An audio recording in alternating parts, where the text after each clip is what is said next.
objectively. All right, man. Well, I'm going to double back on you, dude. I'm going to hit you with 2 in a row. You're feeling like they have the better draft. We know they have some experienced players. Do you think they have what it takes to take away this game 1 on the spot? Your first one on the desk, big man. What's your prediction for this game? So for this game, I mean, I think props take it slightly, but I don't want to doubt SWM because all my homies are there. Us going against them, I think they have the potential to surprise us. But it's just draft wise, I think props just look very scary in my opinion. What about you, Haru? I think I'm gonna have to give it to the props as well. I think this is a draft that they practiced before even coming on stage today. They know what Stay With Me wants to pick, and they more or less had answers for everything. Like, this is very much favored for props in my opinion, draft wise at least. Yeah, man, I do have to agree. We got to talk a little bit to the Wangler off screen, and he's like, oh, a part of what we might do is just pick Faye. Well, no, you won't. Gets banned out, and now it's actually going to be the profs who once again get my vote. A clean sweep here coming out of the professors. They got the characters, they got the experience. Now I'm wondering if they potentially have what it takes. Guys, that's going to be all from Desk for now. We're going to be sending it to the casters to see these teams settle it in Sanctuary. Oh man, Philly, we could not have taken it from a better desk. What a match we have here in front of us. Stay With Me and the professors fighting for survival here in the semis. This is where dreams come to fly or die, Philly. And what a match it is. These teams have some history between each other. I know you've been frothing at the bit to talk about it. I mean, I'm smiling from ear to ear, like my face hurts because Pro Predecessor is back. I could be more elated, but we are going to be highlighting specifically Zihi and Seismic, 2 former teammates on a long gone team Primal, right? Where Seismic was in the mid lane and Zihi was still on the support, but now they're matching up in the duo lane. These former teammates, now enemies. And it's always such an interesting dynamic to see, especially with them being in the same role facing off against each other. When you spend so much time on a team with someone, you kind of learn how they think, how they like to play the game, how they like to rotate. And both of these players are supports who want to be active. I can't imagine we don't see them jockeying for control of this map, constantly facing off against each other. And I think that's why the TB is the pick here in the duo lane, because he has his own survivability. He can, roll out of there, shoot some people, throw some slowing grenades, what have you. Same with the Eden. She's got her energy lance that kind of boosts her back, etc. So I think that's instrumentally important to allowing these supports to rotate across the map where these two can kind of 1v1. Going into the late game, I fear, though, 4 warps on the TB kind of lacks some of that damage. The Ventilate, one of my least favorite abilities in the game. But still, that's what these supports are going to be doing. But through our research, Spooky, Seismic on the Morn hasn't always panned out for him, so it's a little bit scary for the support player there. Yeah, I'm very interested in their decision to go for this Morn first game. At the same time, though, if there's a pick that you're not sure if it'll work out, but you know it's strong, game 1 is always a good place to put that in. Low risk, could be high reward, just have to wait and see how it pans out for them. I want to take a little trip across the map here, because there's a couple other lanes we haven't highlighted too much. This mid lane specifically can be very volatile, right? The Rena, very good at scaling, but that Neon, so much burst damage to contend with as well. And so the Rena has kind of locked into going for this Soulfire Augment, which keeps her shielded when she goes for that ability, so she can try to maybe step up in lane. But you saw that Essence stacks right there, folks. Just go to the wayside because Wangle can't step up. The other part is we haven't really seen Wangle on the Rena throughout this tournament. Has been playing a lot of Faye, a lot of Neon, Gideon, things like that. Almost the first time, I believe, on this Rena. So I don't know how comfortable the captain will be on this character. So difficult to kind of parse that out. I think Neon has the advantage. A lot of scaling the Rena has to do. On the flip side, though, these junglers going to be matching some tempo, Spooky.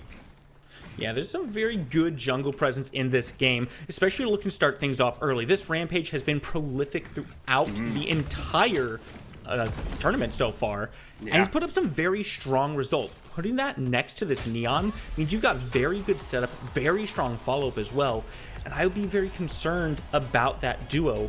But the fact is, Survivor on this Rampage can go anywhere he wants. It's just a matter of who has the better prio in the lane, who can you take advantage of. You already see Mav making rotation on this left side. And that forces the blink immediately from Seismic. No, the tree is wobbling through his forest. Can he get out alive? I think he'll be able to, but that blink being expended will kind of stem him from rotating to these early seedlings that we know Zihi loves so much. And that's a really big cooldown, because it not only limits your ability to respond to Zihi and follow him across this map, but also limits what you can do in that lane. Let's be real here. Eden and Morn, that is a lane that has some very good kill potential. It's very aggressive. You want to be fighting there.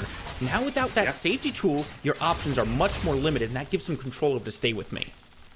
Yeah, I have to play passively for sure, just for now. We'll see what Seismic does with it. We haven't talked too much yet about the off lane, though, and this is another scaling kind of lane. Sevrog scales incredibly well, Shinbi scales really well, but the interesting point here is that Sneaks is actually the carry of this team. The most amount of damage, over 30,000, the most kill participation. He is the player that this team is trying to facilitate, and I think I like this matchup against Sneaks, Sneaks is on the Sevrog. Sorry, Sneaks is on the Sevrog. He's going to be scaling, so maybe not too much damage, but he's going to be trying to go for some setup and maybe allow the side of Wangle to do some of that damage on the Rena. It's very interesting as well that they have Sneaks on that Sevrog, because typically, like you said, he wants to be the active one, much like an active in the mid lane. Zihi gets pulled in. Seismic, though, taking a lot of damage. No blink. Remember, he can't get out. Survivor instead has to be the wall to keep his support alive. Nobody falls. 5 minutes into this game almost. Fangtooth going to be coming up. The Professors certainly look a little unsteady on their feet. And that's over those 4-minute seedlings, right? This is so important for these junglers to get under their belts and get their farm going. Mav at level 5 wants to hit that level 6 spike as soon as possible so he can gank into these lanes, get those stacks online. But Coldski looking fired up here, already bullying his opposite number.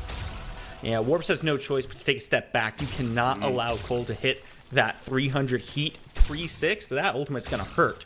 But now, gives a bit of a window to the Professors to start making some moves towards this Fangtooth.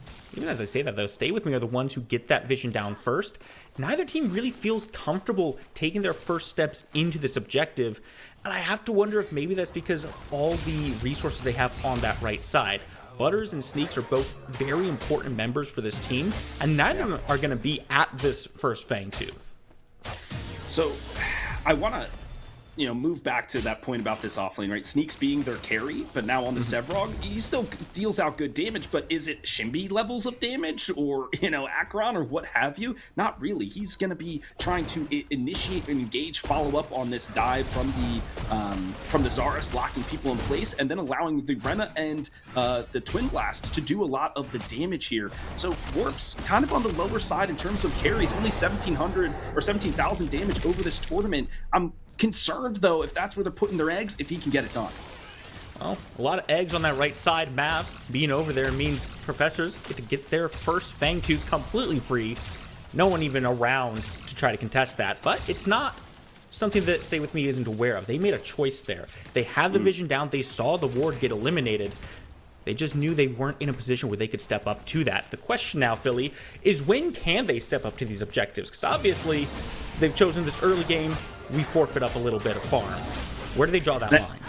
It's when they get a few of their ultimates online. Now everybody over that level 6 mark, so they have their wombo combos, crowd size them into Abyssal Rift, maybe put a Coliseum in there to keep everybody in place. The new Subjugate from the Sevrog. If they try to move out of the circle, they get stunned, so that kind of keeps you also within circle. So I like the team fight ability from the side of Stay With Me, but as Haru mentioned on the desk, the Professors kind of have this almost anti-dive with the Eclipse from Seismic, so they have to be wary of when that ability is online, so for when they decide to engage on some of these objectives.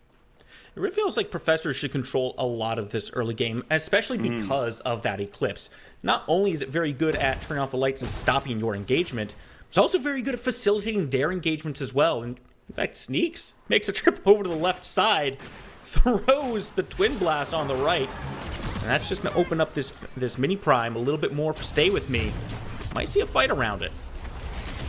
We'll see if that goes. The Rocco's tossing in. Wangle hacks to Abyssal Rip out for defense. Gets to the high ground, though, all the while creating the space for Mav to secure the mini prime of the battle. Still raging for the Rampage is a rumbling. The Soulfire now across the battlefield, the Coliseum, to try to lock the fish in place, but no barrel for that amphibian.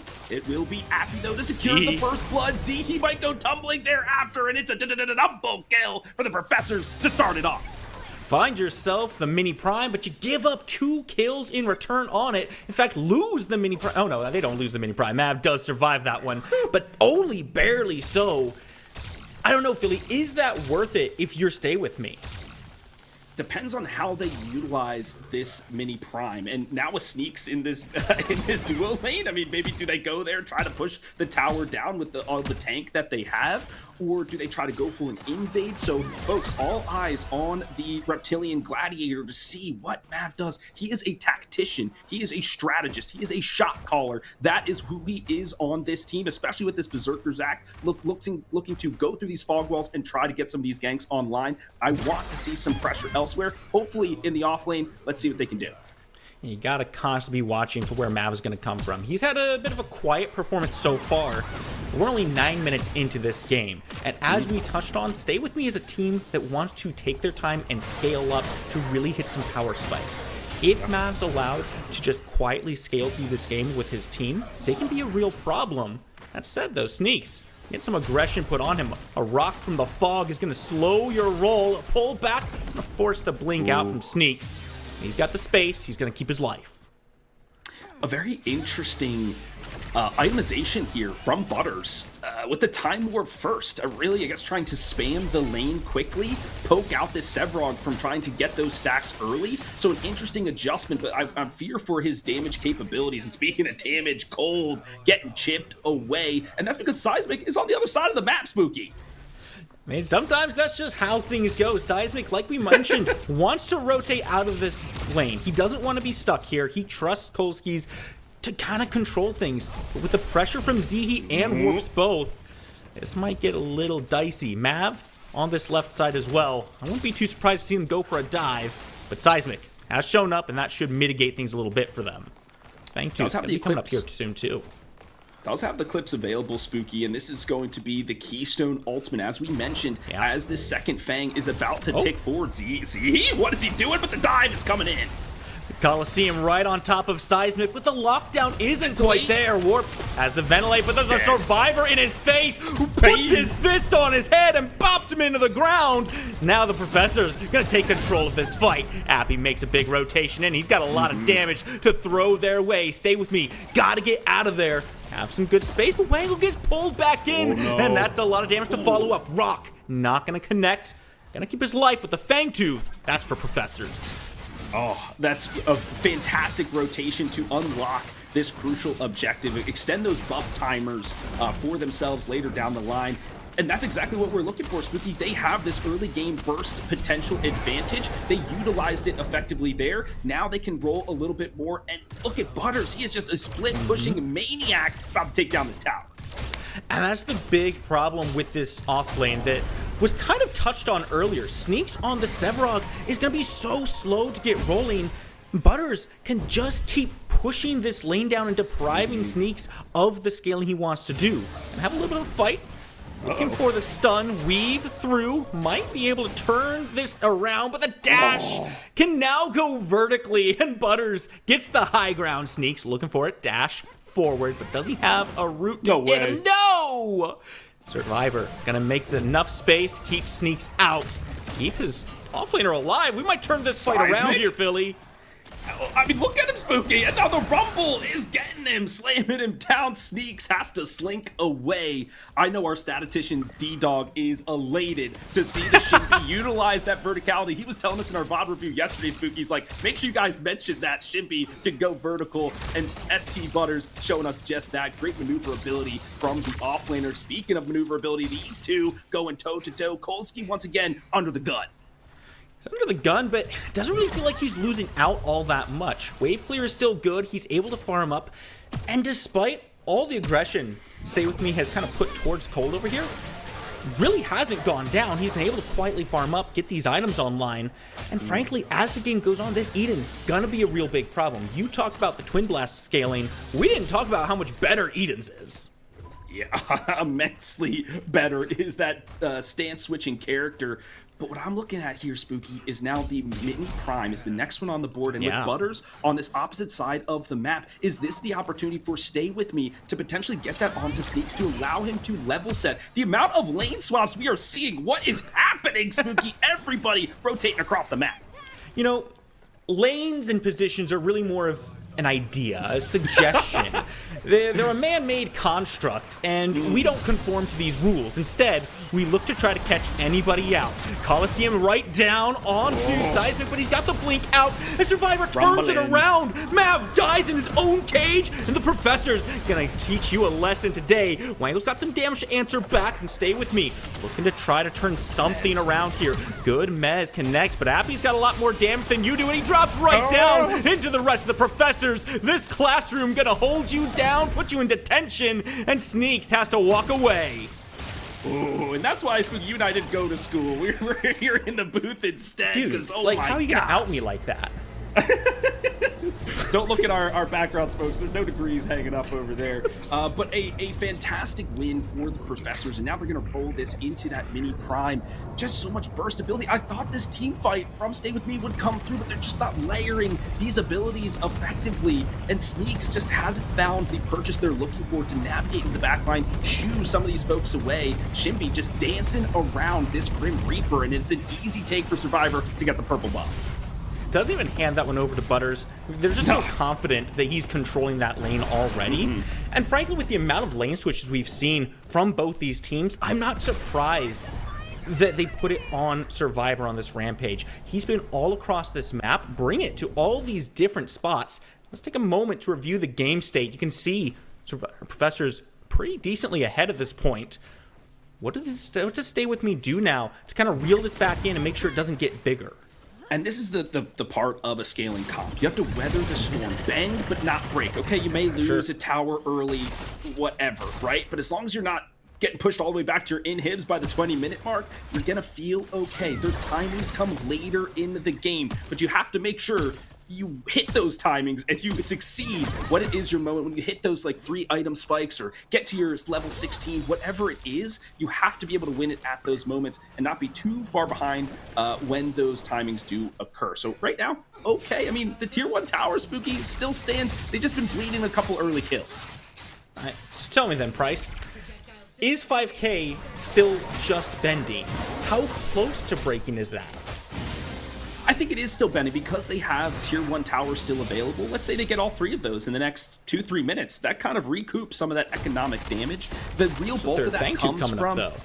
That's what I was about to say. The real bulk of that disparity comes from these objectives, right? 2 Fang Teeth, I believe 2 Mini Primes under their belt. That's a lot of gold and a few seedlings to boot. So this is a lot of gold that they have been gobbling up across the map. And that's off this Rampage jungle, just dominating people. Now they're creating space once again, Spooky, to get this Fang Tooth. I'm looking at the ultimates, all of them available for Stay With Me. And, you know, we talked about Seismic maybe not being super comfortable on this Morn, but he's been finding a lot of value, just turning off the lights, pulling people in. The displacement that Professors has right now, I've always said that displacement is one of the strongest forms of CC you can have, and it's put the Professor in a spot where they can just walk wherever they want and dare Stay With Me to step towards them. The beefability, right? So many frontliners for this Professor squad, really kind of going for like a 2-1-2 sort of deal with. They've got 2 folks in the front, 1 in the middle, 2 in the back. But now, no time to talk about X's and O's. It's Fang Tooth time. Looking for Survivor, put him in the cage, but he's more than happy to rumble in here. Everybody around this jungler, but the health bars are not in their favor. Stay With Me, get completely routed. 3 down in the blink of an eye, and it's all Warp's trying to fight for his life here, but he doesn't have the damage, he doesn't have the life, and Cole with the triple kill. Oh, that is just devious work. Just blitzing around them. This Eden, just incredibly powerful. And the Terminus online here, when they go to melee form, they can get that extra shielding and that lifesteal. I mean, a full-on RGS ace on the back end of it, Spooky. Domination station from the Professors. You know, Haru has made it clear he's not a fan of the Vanquisher. But I'm saying if you get a triple kill with that as your first item, you're probably feeling that it was worth your money here. Professors secure themselves 3 kills, 5 kills really. 3 Fang Teeth now, and a 10-kill lead. They are certainly looking very strong here. Philly, I'm starting to worry that the bending is beginning to crack just a little bit here. Towers in the tier 1 position have fallen down, and those tier 2s are not easy to defend. No, they're definitely not. And it's a 3 Fang Teeth now, Spooky, for the Professors. So that boosts up their scaling potential because they have that bonus attack and resistance now by 8%. So they feel incredibly strong here. They're gearing up for this prime. Maybe can get the final mini before it goes big. This is going to be where Stay With Me has to contest, but no cryoseism available. This is going to be a very contentious point of this match. Might be the nail in the coffin moment. It's all down to Sneaks. How active can he get here? Has he had enough time to scale up and be a force in these fights? You already see the Professors grouping as 4, almost 5 in that river. And you see the answer from Stay With Me. They are not going to try to contest around that mini prime, maybe not even around the prime itself. Instead, get the farm that's on the map. Collect that gold, let the Shaper go. Maybe you can get this tier 2 down. They have to do something to create priority in the lanes, force rotations from the side of Professors, because right now they're feeling strong. They want to group up, they want to fight. So Mav is like, well, okay, if I push a tier 1, maybe get some damage on the tier 2, it'll force a rotation. As you can see, Butters kind of slipping his way in here, but Mav doing everything he can to get that seedling down first. But a Megacosm for Butters, incredibly impactful as a second item, going to be just chunking through this Sevrog. He is going to be scared stepping up in this next fight. Well, he hasn't been able to step up in any fight so far. True. It's because of how much Professors have been pushing their own tempo. Stay With Me has decided for a slower approach. They've tried to be a little bit passive in this beginning, but it's come back around to kind of bite them here. We didn't see any rotations over to help Sneaks out, so we're not seeing this Sevrog really accelerate his scaling. And by the time we're now looking towards the big objectives, towards this Orb Prime, you're having to delay by killing these seedlings that are pushing up. And look, Sneaks isn't even interested. He said, I'm going to be on the opposite side of the map. You guys deal with that, and we'll see what happens. And that tells me he's not at full stacks yet. And that's really detrimental because a good Sevrog, it should be around the 17, 18 minute mark when you have those full stacks online. But the fact that he's received so much pressure, has been called into these fights time and time again, he's like, guys, I need a little bit more time. I think I finally saw the spikes going up on there, but Seismic with another pull. And it might be too little too late. Mav luckily able to keep his life. See, he's been very good with these walls, but if you've noticed, a lot of them have been very defensive, splitting the Professors off from aggressing further. It's never been Stay With Me trying to get active here. We might see that change. So the Orb Prime is getting started up. The Professors turn back around towards Wangle. Yoinked right out of the air! That's not going to be good for the Rena! And there's nowhere to go. Appy quickly eviscerates the health bar.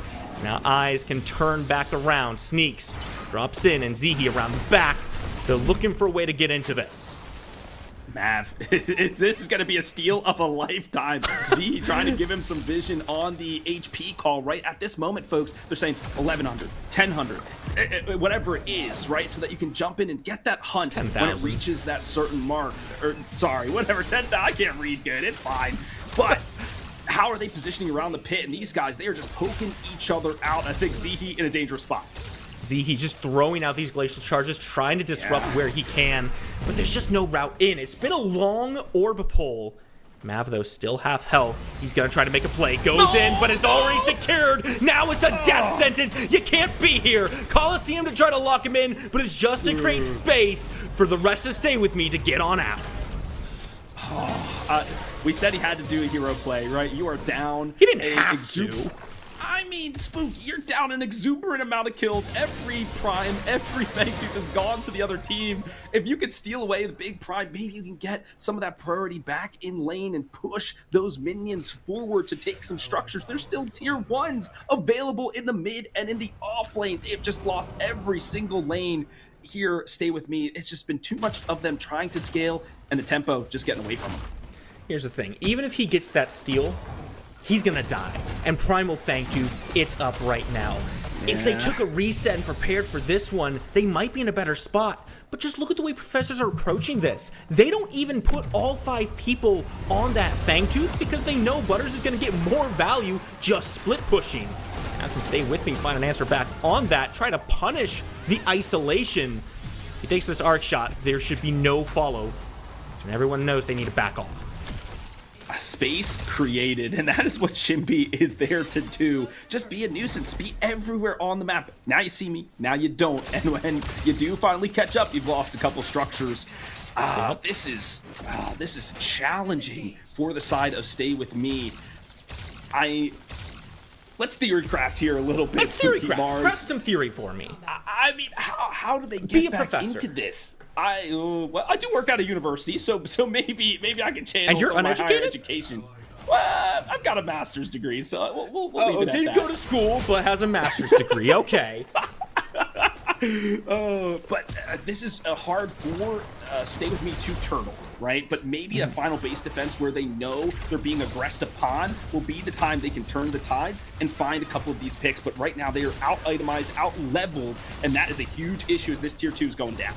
Yeah, there's just no defense around these tier 2s. The tier 2s at this point are more of a time waster, right? It's gonna go down, but hey, you will have to spend some of your buff duration bringing that health bar to 0. Stay with me, pull this back. Sneaks still not grouping because he has to match Butters. This Shinbi is so obnoxious. If you notice, when you're trying to catch the Shinbi, it's never you catching up to her. It's always her just pushing far enough that she's now in front of you. Big pick there. Zihi already off the board. This might be a full engage on the inhibitor. Double kill already for Appy. Morphine down means there's such a limited defense. No. Wangle is being hunted in his own base, and he's taken down. It's an RGS ace inside the inhibitor line before one even falls. Professors, in 24 minutes, they game number 1.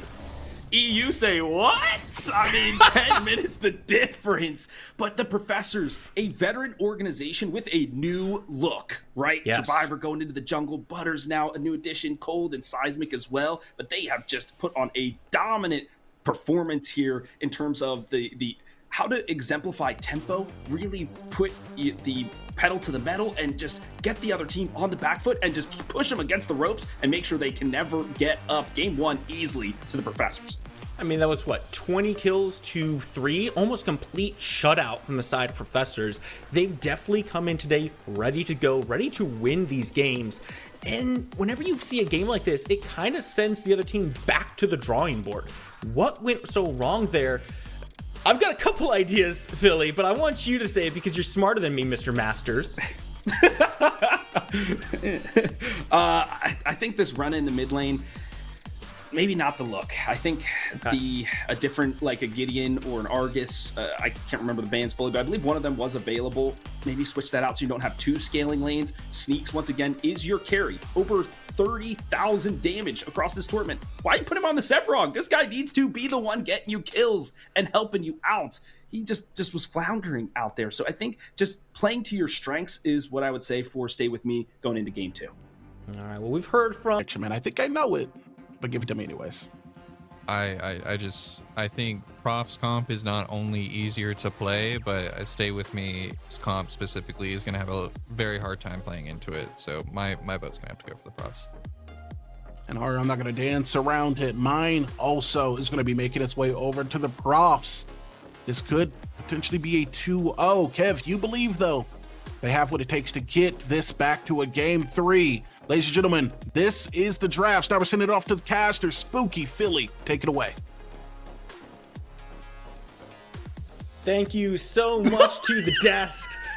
We're back with our newly embiggened brains. Glasses, I've heard, make you smarter. Philly, got good news for you. We got some meatballs on order. I know you love those. No pasta here, but just looking at these drafts, the Professors, I can't help but feel like it's more shades of game 1 here where they can just run at their opponents.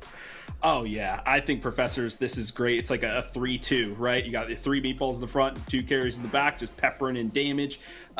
They have some team fight capability with the black hole, but it's really going to be about these picks, right? They want these picks and then rolling them into objectives. On the other side, though, this Zihi Decker, this is what really put his name on the map. Yeah. I'm looking for this guy to really make an impact, but we know, Spooky, it's going to be the off lane is where all eyes will be. This Kwong, will Sneaks be able to carry on this man from the heavens? Only time will tell.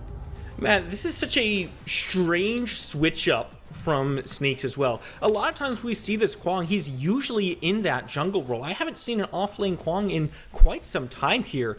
Yeah. What is the decision-making behind this? How does this play into the Terra? I think he needs to be more of this frontline presence for the team. I mean, if you look at this overall, it's going to be the Kwong and the Aurora, depending on how Aurora itemizes this battle mage, right? Sure. Can get some of those armors online. We've seen Creed. He's kind of a tank initiator jungler. We'll do that with the Aurora. But I think that's what they want this Kwong to do, is be that frontliner, get a lot of shielding, just be that menace. But it's only one person against 3. And I don't like those odds, Spooky Mars. It's going to be very tough. This Kwong only has a 28% win rate so far this tournament. That's not a good look. Yeah, but how many times was it piloted by Sneaks, right? Surely that is the difference maker. I want to turn our eyes kind of across the map here a little bit. Not all the way. I want to focus on Wangle here. We've seen a lot of Neon throughout the tournament. We've seen a lot of that erase Vector, but she's picked up the Dox augment here today. A little bit of magical power, a little bit of mana, but also a lot more of that facilitator role, a little bit more supporty than the traditional augments she's been going.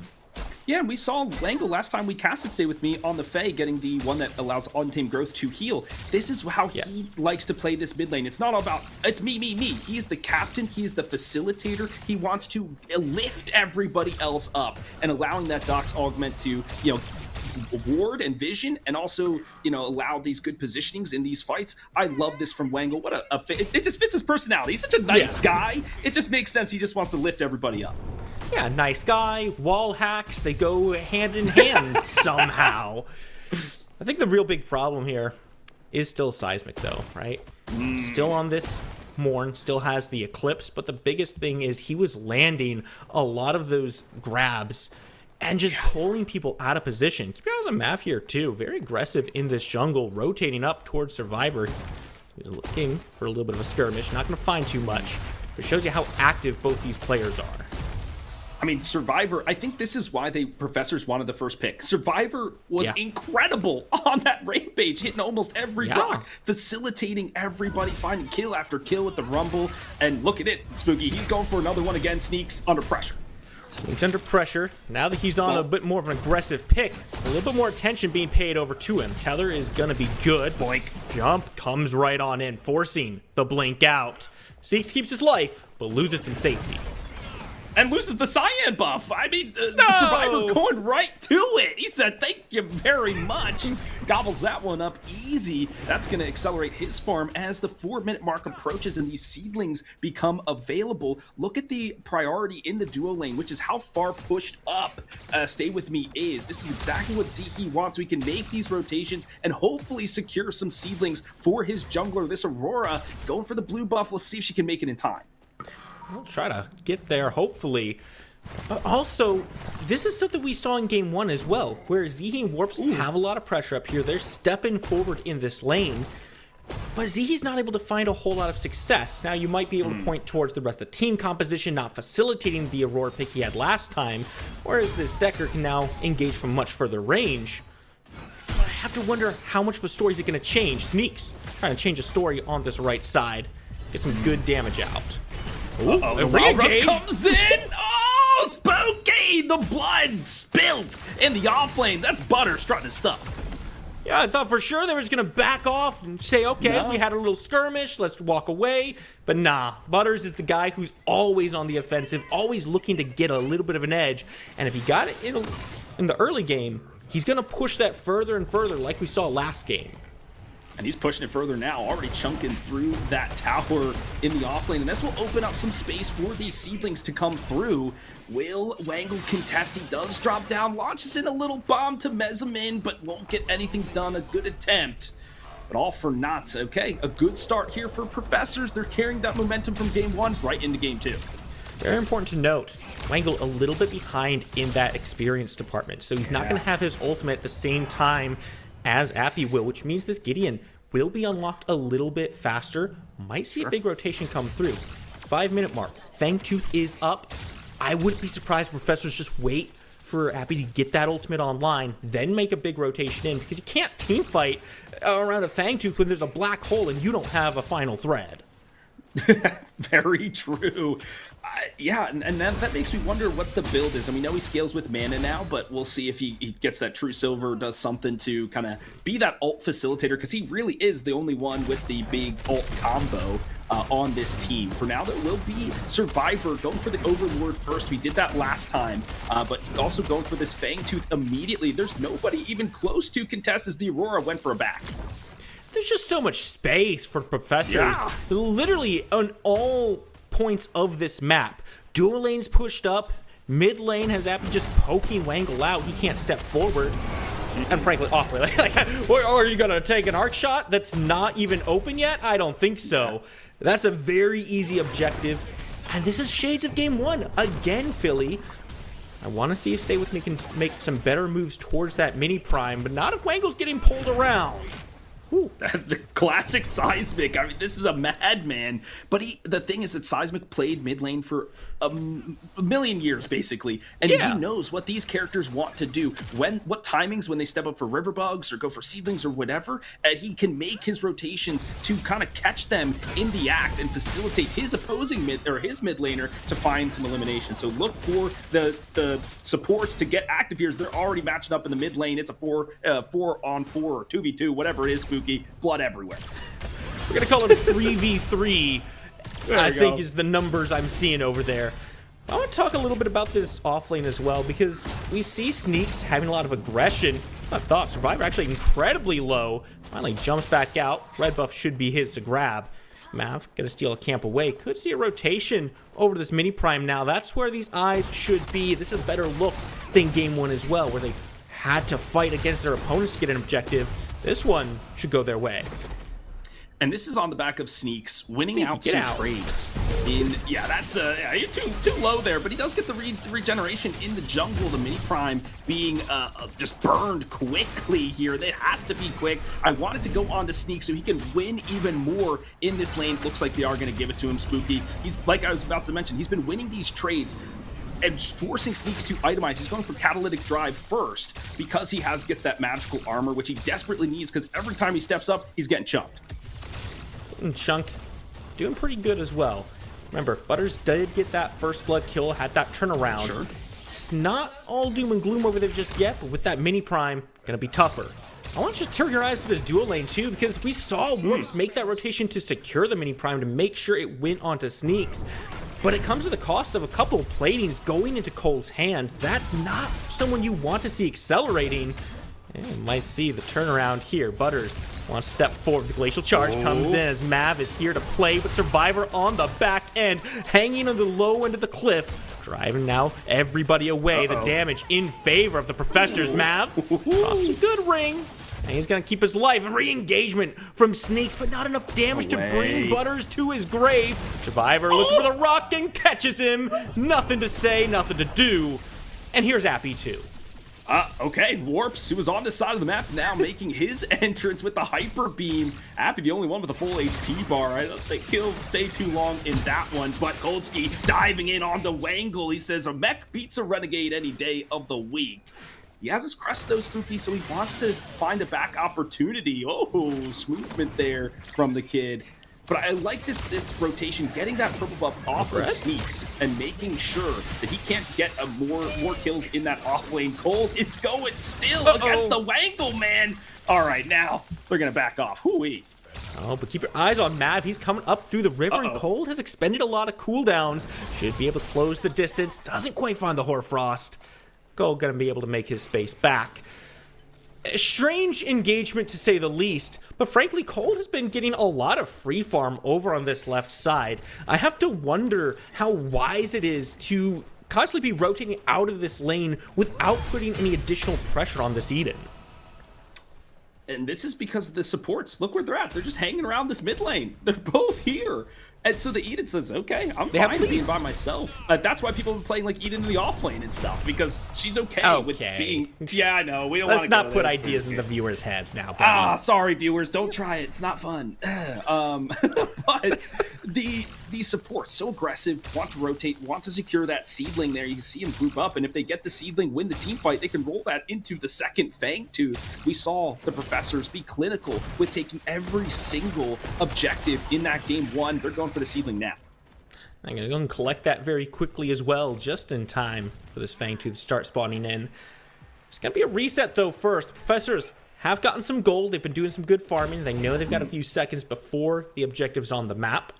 That's going to bring them back even stronger. The real question is, do we see these offlaners try to get active? I have to think Butters stays and tries to keep Sneaks busy, because right now, Sneaks is looking like the best part of Stay With Me. Well, he's going to be under his tower because Butters cut the wave. He snuck through, flashed the wave, destroyed it, and a whole wave is now crashing under the towers. That's going to keep Sneaks from making his rotations in time. So a step ahead now is Butters, but everybody aggressing here on the Fangtooth Survivor, looking to get the party started, rock in hand. Butters might not actually make it over to the Fangtooth. He's coming to Warps and Sneaks here. Appy has to pull away from the objective just to make sure his offlaner doesn't fall down on his trip over. That's a very good delay from Stay With Me, and it gives them a little bit of an advantage. They can be the first ones to move on this Fangtooth Philly. This is, I mean, yeah, a ton of backs. The Morn and the Terra having to go back to base. It's just Survivor, the lone one trying to contest this. This is great tempo switch up from Stay With Me. They're looking to secure this Fang, and they do. They get it, but here's Survivor jumping in on top. The lights turned out, Rumbling. but back on now. Mav cuts off anyone trying to get in, and Warp is grounded, doesn't have any space to get into the sky. Meanwhile, Butters making all the space on the other end of this fight. Cage comes through, but the limit break is here as well. Eden has joined the fight, and Warp sent packing right on out. 4 kills for the professors on the board, make it 5. Stay With Me, got a goose egg. Oof. And they might get Zihi on the back of this too. Zihi! Oh, he's so shit. No, he's okay. He's fine. Yeah, he's fine. He's fine. Good. Quote unquote fine. True. He's scared after that. But professors played that well. They knew they didn't have the positioning because people were going back to the base to get items, heal up, whatever. But they knew they could find some exit eliminations. And that's the trade you have to make. Okay, we gave up a Fang. It's only one, whatever. But we're getting 3 kills, especially on to carry. Warps trapped in the pit there. Just taken down. Seismic would just go toe-to-toe. He was taking the laser beam to the chest and didn't even matter. That opens up so much more of the map after that win. They get other objectives instead. The tier 1 tower, blue side buff, so many other things that get that economic advantage in their favor. I love the switch up there from Cold, getting the Terminus first this time. He knows he needs to sustain, not necessarily going for those eliminations just yet. I was just about to point that out because you've seen a lot of extended fights from Cold here, bouncing back and forth. I like the switch up to make sure he's staying in these fights a little bit longer. And now taking a trip over to this right side as well. Butters has not been having a good time against Sneaks on that Quang, so let's put a little bit of range in there. You really spoke this into existence, I'm realizing, in Philly. Why'd you do that? Why? Why did I do that? Eden. You tell me! The off lane. Oh, but Seismic is the one being caught here in the jungle. I heard trees don't like the frost, and so he has to deal with some Boreal Sleeps. The Leaf Song, though, but for his trouble, a Stasis Bomb will lock him down. The Beguile, though, to charm everybody into place. A Thunder crashes along the battlefield, and Sneaks makes his entrance, but Survivor puts on his Swiss Donkey Kong of pressure once again. Will find himself in the grave. 6 feet under goes the Fishman. Professor's still not willing to give this up. Finally, some kills for Stay With Me. Backline is still here. There's damage to be had. Butters now joining Appy, but Appy's taking a lot of damage, being the front man in this fight. Cold doesn't have a good way into this. All Professors have done, though, is stop Stay With Me from taking the prize. They did that fight to look for a mini prime, and they got nothing out of it. Still, 2 kills from behind. Very good. Speaking, that's one of those, like, both boxers punch each other at the same time and they both get knocked out, and then there's like, who wins this? Like, both of them did the fisticuffs, but nobody healthy enough or with enough abilities to go for this mini prime. So okay, they're backing off, resetting, maybe have to set the waves. A lot of gold on the map pushing forward to these towers. might cause a response from the professors, but the response is, we'll go for mini prime. We don't care about those T1s. Man, this is so rough, because at the end of that exchange, I would say Stay With Me came out ahead. They picked up 2 kills. Sure, they don't get an objective for it, but you got kills and gave nothing up.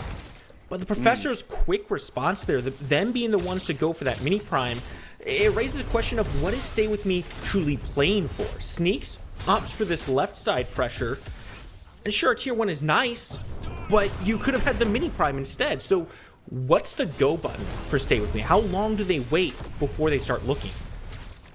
They really need warps. Warps and Neon are going to be the bulk of their damage, and then the setup has to come from, it's just like, I am here, like All Might from the heavens, but it's really on map, I think, to be the setup in these fights. How do I get a good, great glacial wall that then allows the tether to come through from the farm? Because tether is kind of difficult to hit, especially with how shifty these characters can be. So if you get the root into the tether, you're feeling fine. But recognizing they're on the opposite map, Spooky, they can go for this Shaper, add some more tempo in the lane with these seedlings going on down. That's just recognizing where the vision is and where it is not. Stay With Me knew there's no wards around that Shaper, despite Professors being right there in the mid lane. They had no threat being contested. Finally get something into their pockets, and with these seedlings now pushing the wave up into these towers, that might finally give them an opportunity to start looking for a safer Fang 2. Do they have the tools ready for it, though? Because they've had some very rough team fights.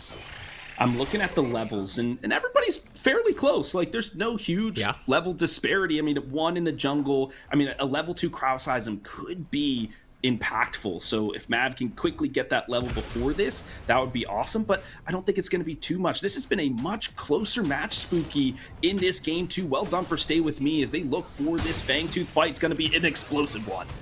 Very good tether, slows Survivor down. He's looking for way into this pit.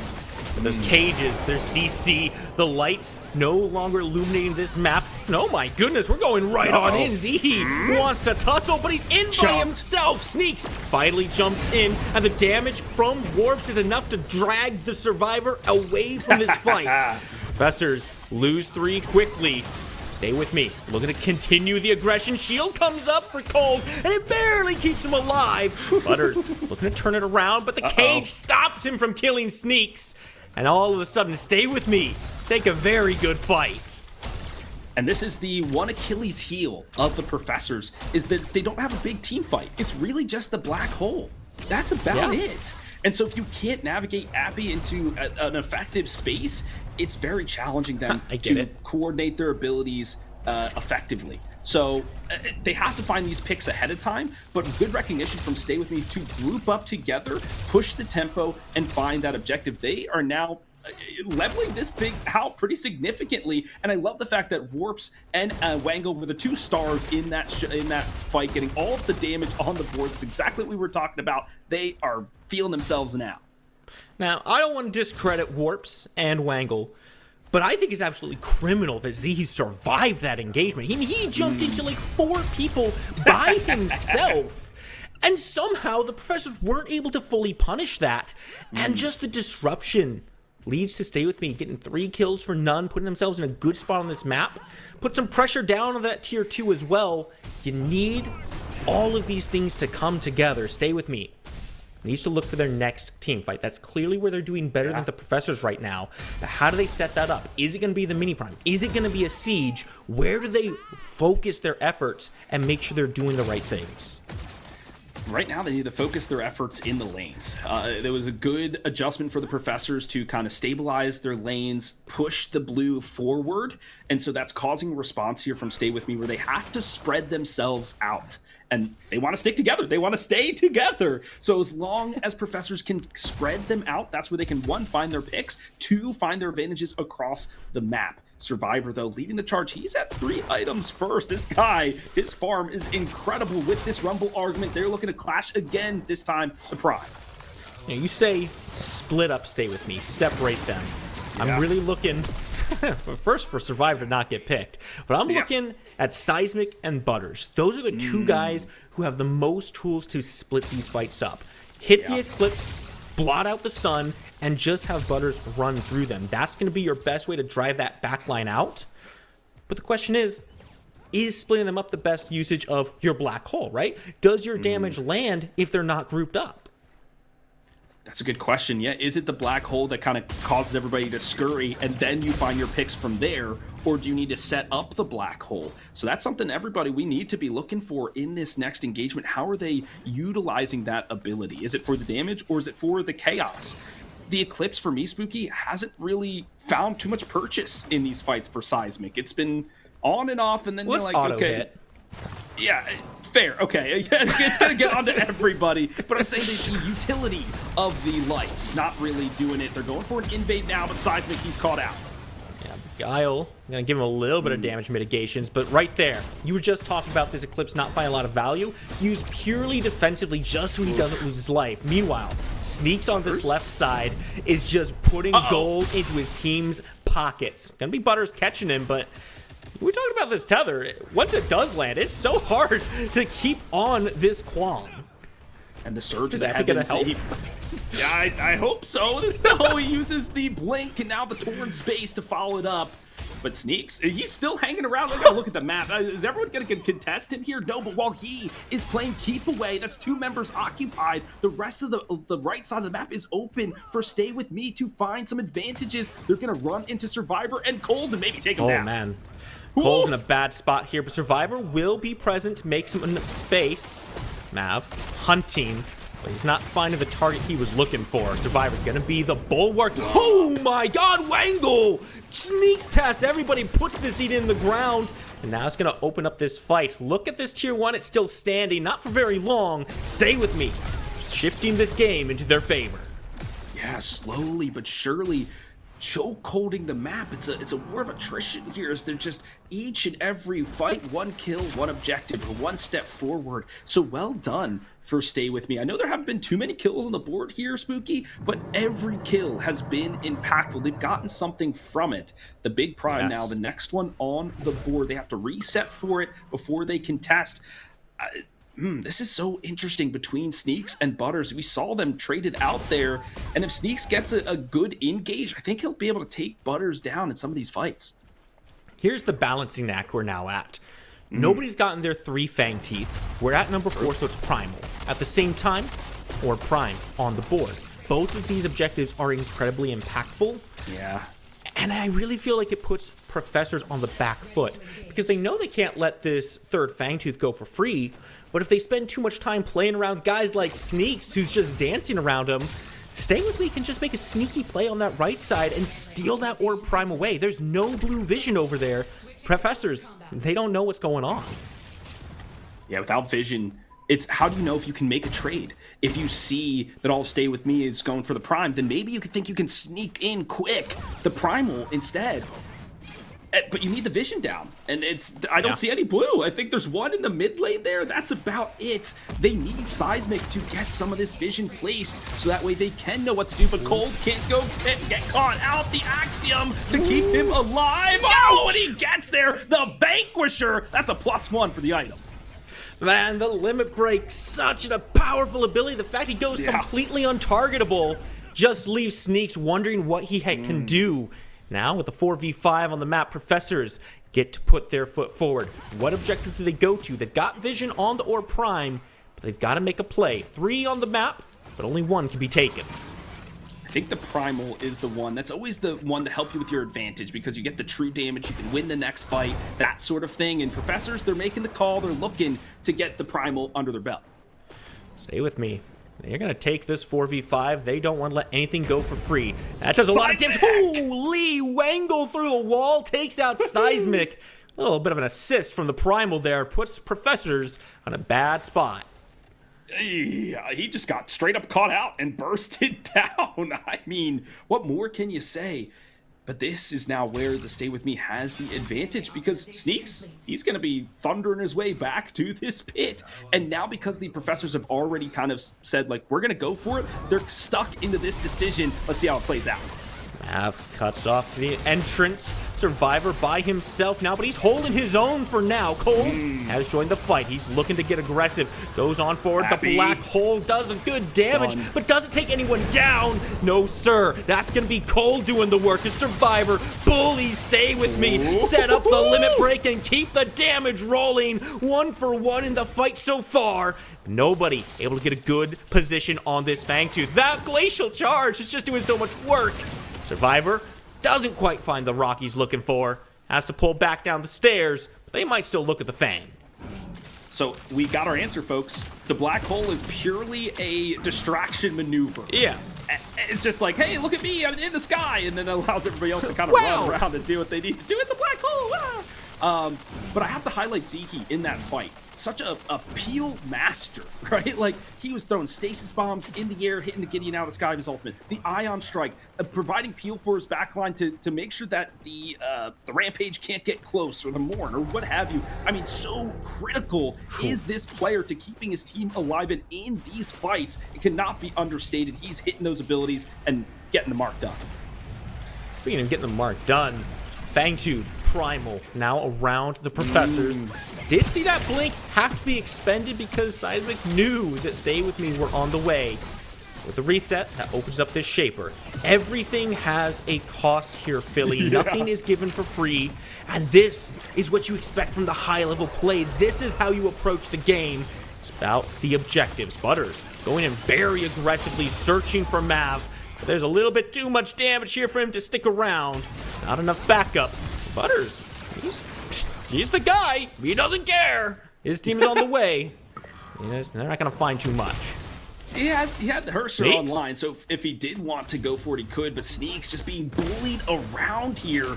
This is where Survivors really come online, especially with the Tainted guard there, just provides that bleeding, and they bully their way onto the point. They're going to give up some towers, maybe because the Seedlings stampeding down in each of the lanes, but they think this Big Prime even better.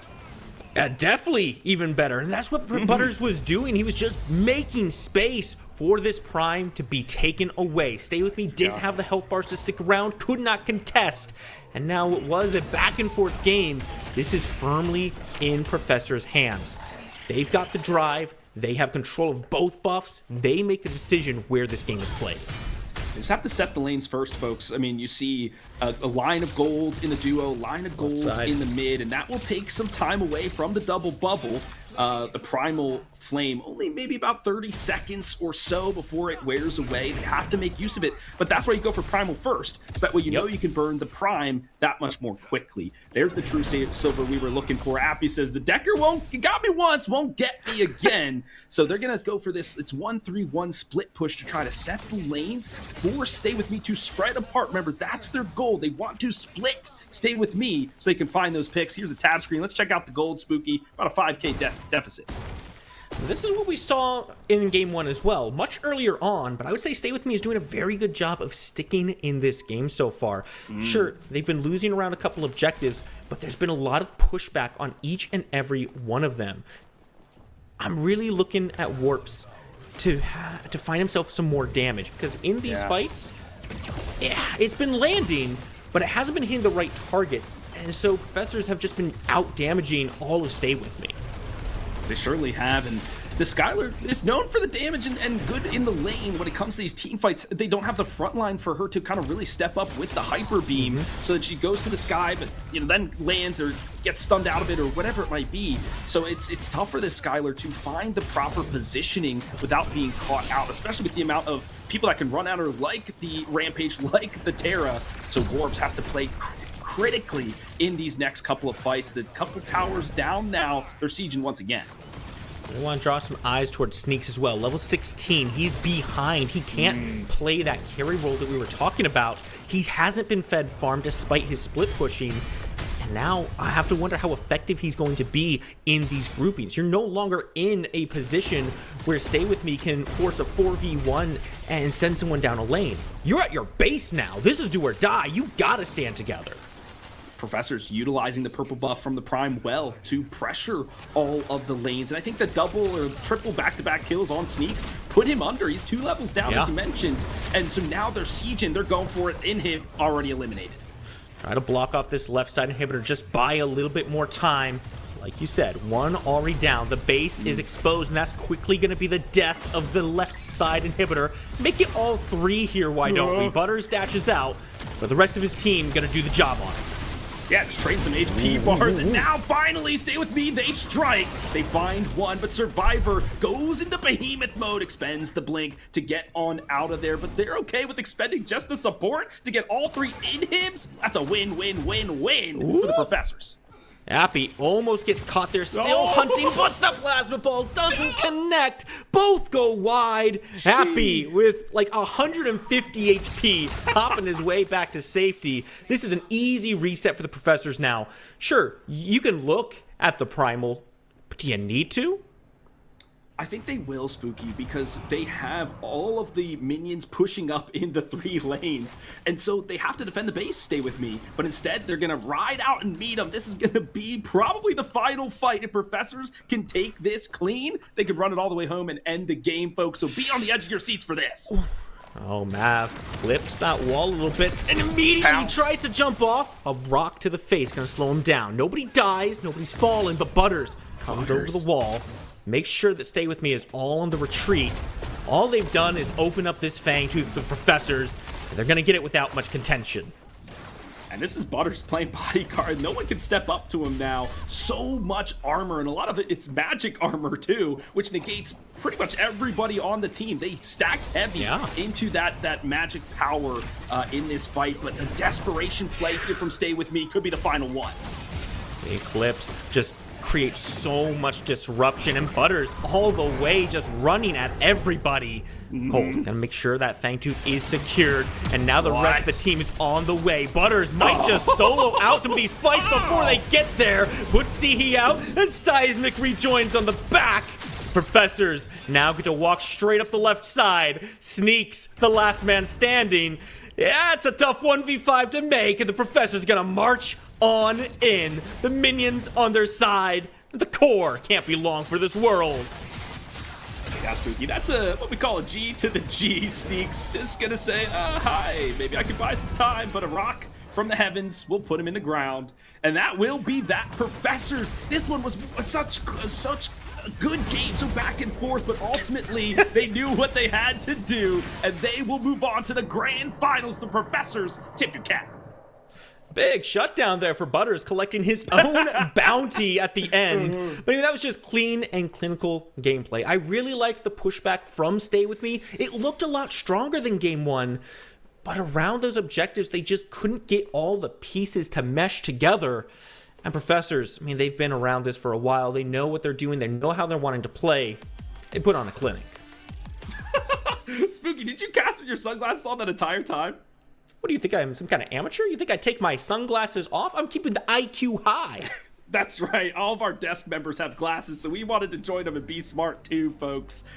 Last pick, a little bit of a coward once again. I'm actually going to be going the way of Kev Kaioken. It's F8 for me on this one, man. I'm a big believer in pedigree, and these are your back-to-back PCC champions. Despite the draft differential, despite the other side having Eden and Neon, I believe they have what it takes to maybe bring this one home. That being said, there's only one place to see it. Guys, the wait is over. Final set of the day, it's F8 versus ATR. Spooky, Philly, take it away.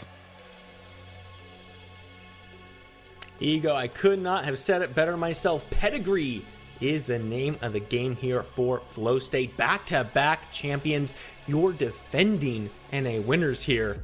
For all that remains, Philly, they're no slouches, and in fact, there's some bad blood, perhaps between these two teams.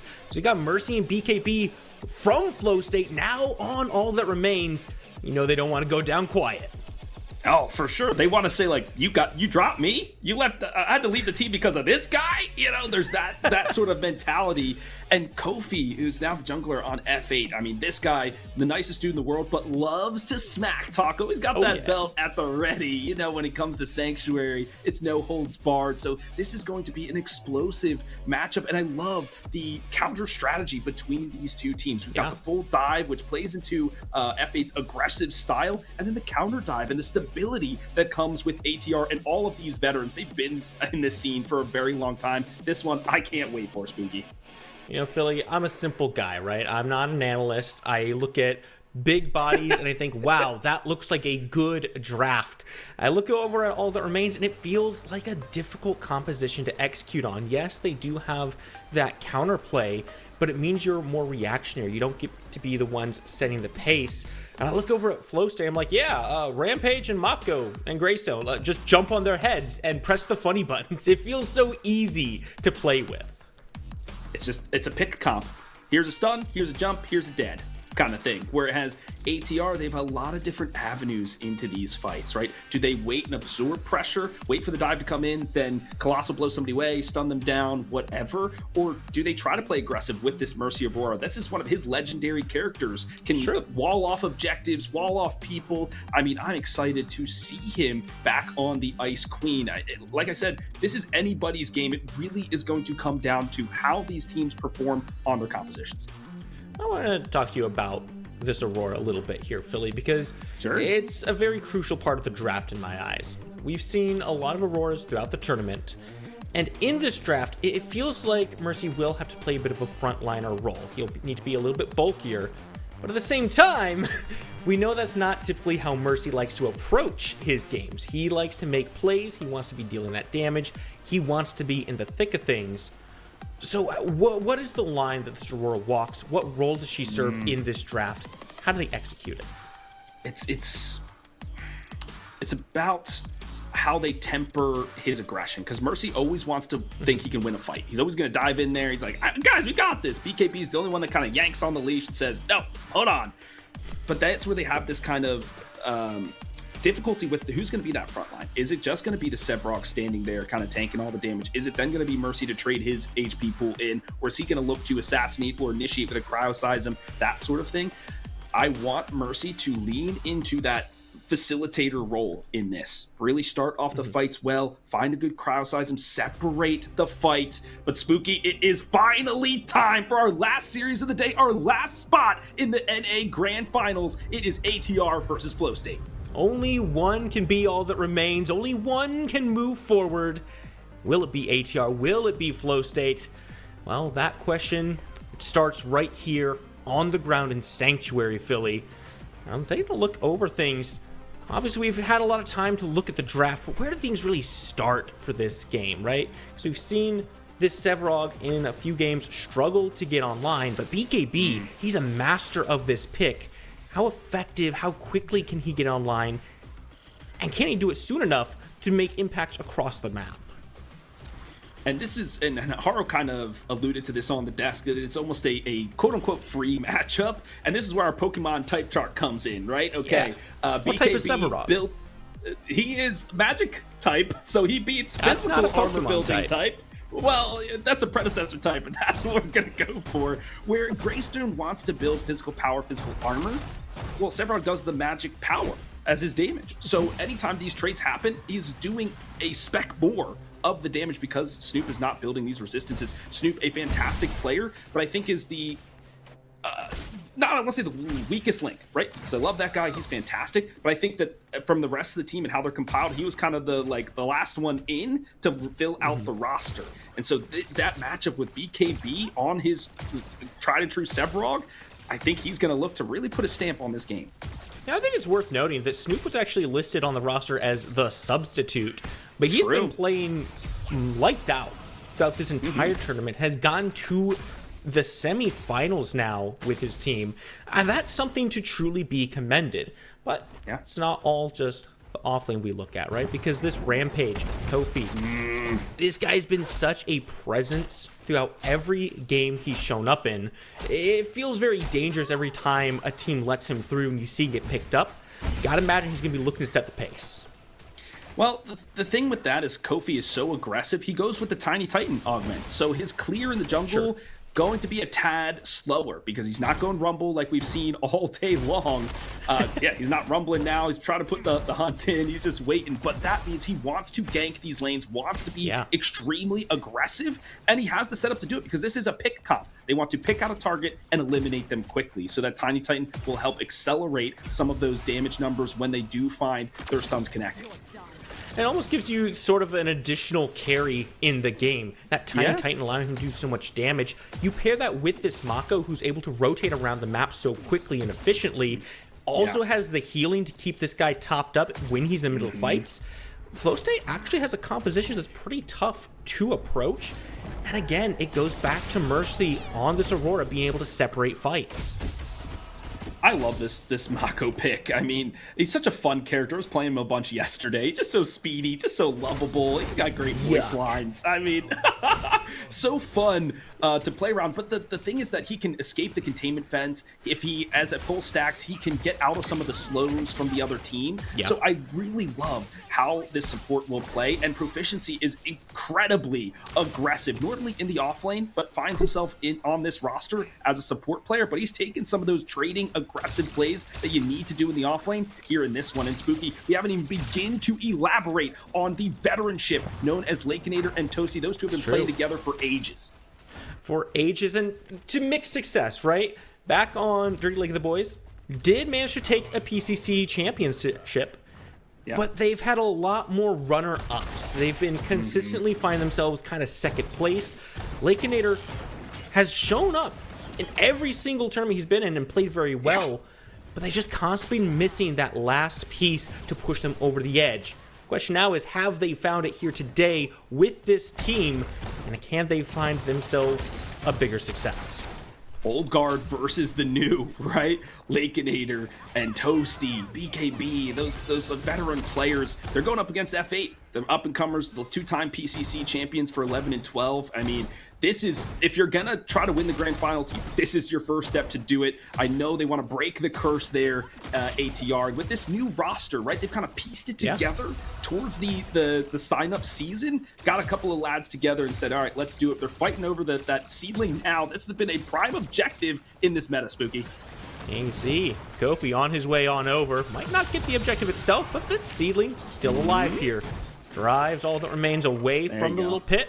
Kofi gonna go ahead and pick that up for himself. Take your eyes over to that right side of the map too. Maybe not all the way right, because you see Greystone in that river as well, making sure there's some space on that other end. So Flowstate can look to rotate from one side to the other, but nothing really to be had over there for now. 5-minute mark though means Fangtooth is up, so one objective goes down to the river, another comes up. I love this meta in terms of the mid laners being the focal point and everyone coming to help them out. You know, the support's rotating, the junglers kind of facilitating. Reminds me of a good pal, Dr. Shadow is a big mid laner player. And me being a support, I would have loved for us to have been able to do that and just kind of work in tandem in some of those ganks. So it's been wonderful to see how these supports have been utilizing the entirety of the map, and also what that means for the carry players. They have to be able to stand tall by themselves. They can't literally be carried to when they're at their critical mass. They have to be able to play by their lonesome. For now, though, Spooky, Mini Prime is the next on the board. Snoop's trying to put some pressure in that off lane to make sure that BKB can't step up. Yeah, all the same, though, this left side of the map is really where you want to be looking if you're prioritizing this Fangtooth. Kira and Lakenator, both highly proficient, both very good in extended fights as well. I think Lakenator a little bit better as the fight goes on, just because of the access to the ultimate here.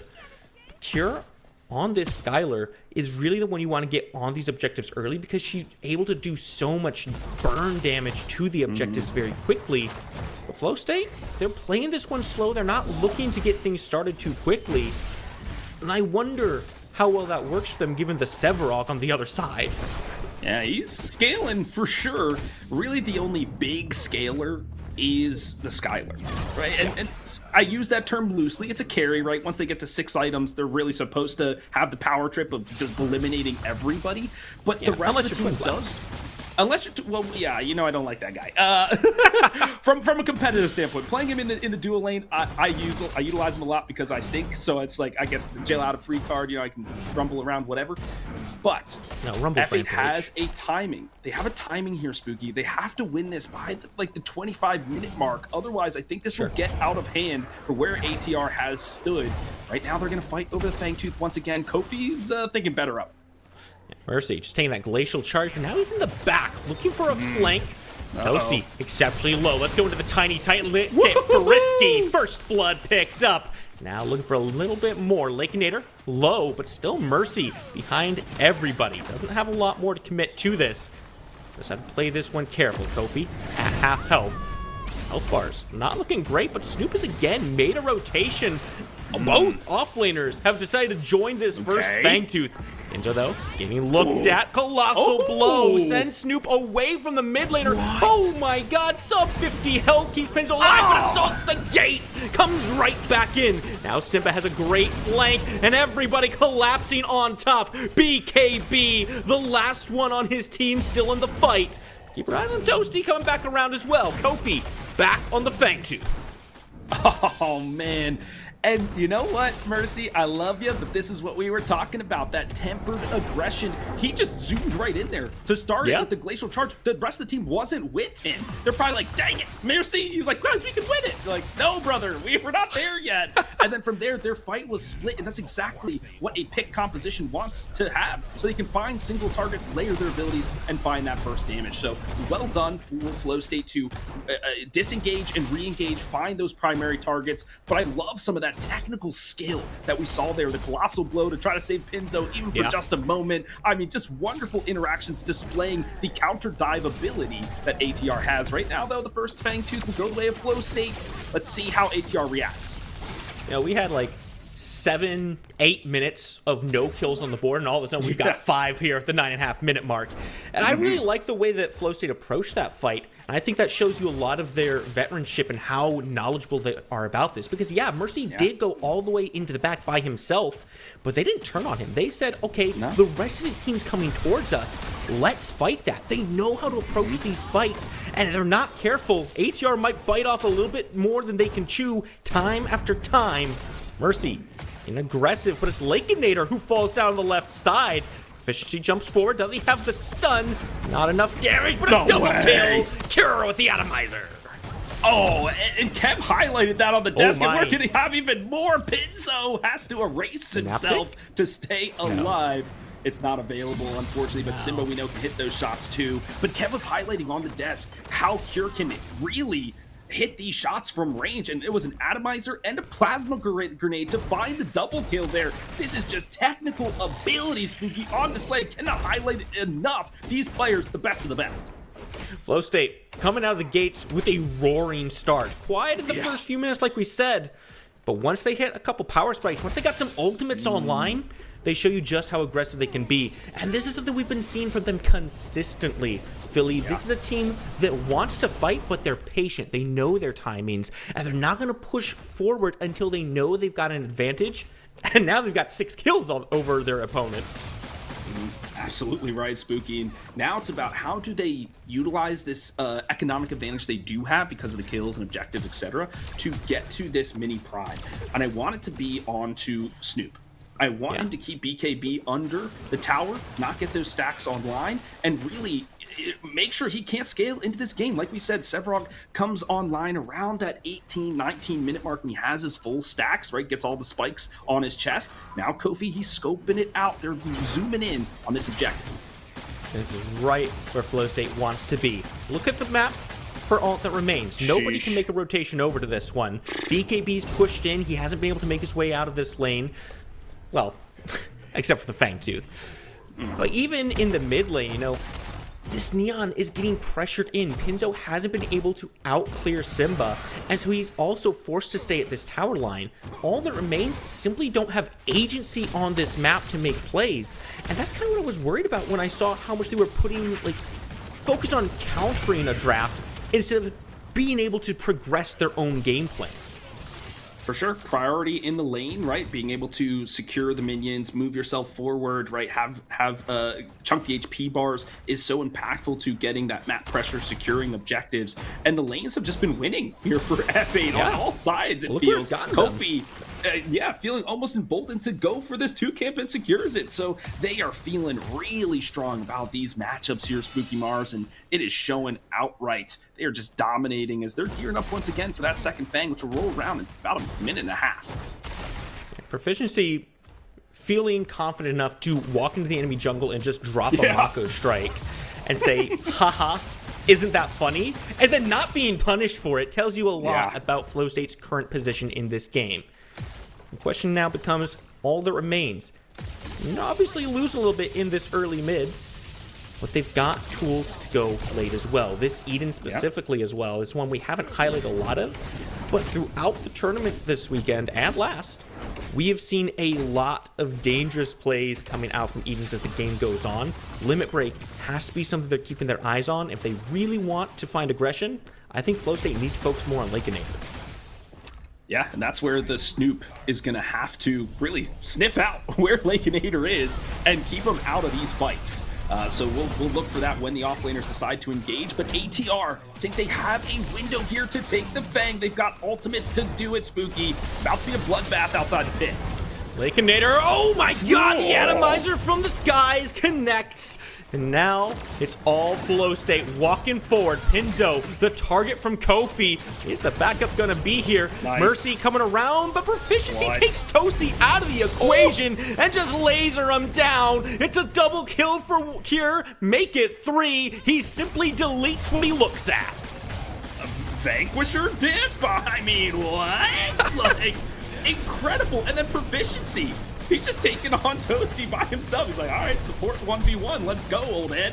And he takes him down. I know Toasty and Lakeinator are not going to be happy with how that one goes out. They are just incredible fighters. They don't take any smack talk, no ignorance, right? They know where they are and what skill they have. But Snoop keeping BKB locked under here so he can't be the front line is so impactful in terms of how their team fight works. F8 really pushing the tempo. Man, I can't stress how important it is to go from a second Fangtooth to ripping down the first tier 1 in mid lane. So much just opens up for Flowstate, and we've already seen them be very aggressive with their positioning, walking into the enemy jungle, looking for camps to take away. Now, they're going to be punished even less for that. Proficiency tries to find the stun into PKB, but he's going to get himself back under the tower. The Sevarog, not having a great time, but not dying just yet. I mean, look how pesky this Proficiency is. He's just saying nada boo-boo as he's standing in the tower. Like, what is this guy? That's hilarious. He does go for the Silence Crest, which I think is immensely beneficial for their team fight capability, really preventing Eden from finding some of her escape tools or locking the Neon down before she can find her full kick combo burst. I mean, Proficiency, all eyes on him, not only to start these fights with the Mako Strike, but lock down a lot of the members with his kit. So instrumental he will be. A Rune Nation picked up there from the Skylar, and we've been seeing this adaptation because of how impactful the mid laners are in this meta. Got to burn away their mana as quickly as possible. Full-on aggression from F8, and I expect nothing less, Spooky. Yeah, it just does not stop. Proficiency. Have a little skirmish. What? Oh my goodness! Simba's just right there to capitalize. And the kill over Proficiency. You know what? The little rat did enough work to earn it. But Philly, there's a Shaper up on the board. It's not even what Flowstate want to look at. Instead, they're focused fully on taking away all the golden experience from all that remains is jungle, so they have nothing to pull themselves back to this game. Lakeinator forced back. Okay, Proficiency, get yourself on out of there, buddy. Hey, calm down. I don't know. I love it. Give me more Proficiency gameplay. But Spooky, the reason they're doing that is they're keeping Game Day Greg at bay. Mercy, there's nothing that he can do. They are just vacuuming up his jungle, keeping his farm down, and then he's always one step behind on these jungle rotations. When he thinks he needs to be on one side of the map, he's already behind. They're on the other side taking the Shaper. I mean, my goodness. Yeah. And like you said, as soon as that jungle is cleared, they're going for the objective. Make sure Mercy has nothing to bring himself back into this game. And you can see it's having a severe impact. Mercy's level 10 to Kofi's 12 right now. Flowstate are steadily snowballing themselves into this game. Now, with multiple tier 1s down, they're in a spot to start sieging towards these tier 2s. Start bringing these inhibitors into view. But you know, as we approach the 17-minute mark, that third Fangtooth starts to look really juicy right about now, Philly. Not on the board yet, but everyone's positioning. Oh, it's like we're sitting at the dinner table, Spooky, waiting for the waiter to just bring it out. We're like, come on, give me the T-bone steaks. I'm ready for it. I want to be filled up with some good eats. And I think they have the prime positioning. I'm kind of hungry. We're passing through lunch, buddy. Philly never has to be filled up again, please. Fair enough. It's in the name. Whatever. It's fine. ATR. How we've talked about how scaling compositions want to weather the storm. Don't laugh at me, Squeaky Mars. This is a serious podcast. How to weather the storm. But they have been losing objective after objective. They're about to lose the mini prime too. Kofi picks it up. Nice and clean, just like Flowstate likes to do. When they're ahead, they are gaming. Mako Strike gets 2. They just need the Synaptic Obliterator come on through. Simba picks up the first kill, and the rest of the team making their way forward. Run them down into the ground. Flowstate looking nice and good right in this fight. They're still tier 2s, and they're playing at inhibitors. Oh my word. I know Tang is somewhere in his bed over there in Austria, just like a tear slowly rolling down his eye. He loves pick comps, and he's just seeing this to perfection. It is just layering a stun after stun, finding the damage. It is just incredible work from F8 ATR. They just can't find their foothold so far in this match. They need to do it now, Spooky. They're down 12 kills. Down 12 kills, 3 objectives. They haven't been able to get anything to their names here. Now with the middle tier 2 going down, this whole map, it just is Flowstate territory. Anywhere that All That Remains goes has to be warded and controlled to make sure you know exactly what's waiting for you. Flowstate right back to this Fang Tooth. All That Remains, they've got to make a decision to play here. Do they have the ultimates to do it? No Ion Strike, no Final Thread, and Kofi will secure the third Fang. That means they will have those resistances. He will be diving into the backline. Spooky Mars, the Tiny Titan unleashed. Oh my god, Kier just says, all right, Toasty, let's go, let's fight. This damage is all mine. All That Remains, lose 3, make it 4 with BKB being All That Remains on the right side of the map on account of not being in the fight. And, you know, props to Snoops. He plays a lot of these tankier bruiser characters, and he's fine. He's content with being on the island in the off lane, just saying, okay, I'll push this town, steadily chunk it through, make sure I'm a level up and you have no stacks to your name, and you can't join these fights. And like we said, BKB has to be there. He has to be the front line. Otherwise, how are they engaging here? Right? Unless Toasty hits a miracle stasis bomb, there's nothing they could do. And now with everybody buffed in purple, structures, they're just falling. It is just littered with parts here in Sanctuary. The unfortunate answer is that they engaged with Mercy hitting Glacial Charge and then realizing maybe he shouldn't be engaging right now. All That Remains really struggling to keep themselves afloat in this game. Every fight that passes just extends Flowstate's lead, and now they're in a position where they have to really mess up a couple times for All That Remains to be in a comfortable position. If they can find a pick here, maybe onto Simba. You can see BKB make his way over.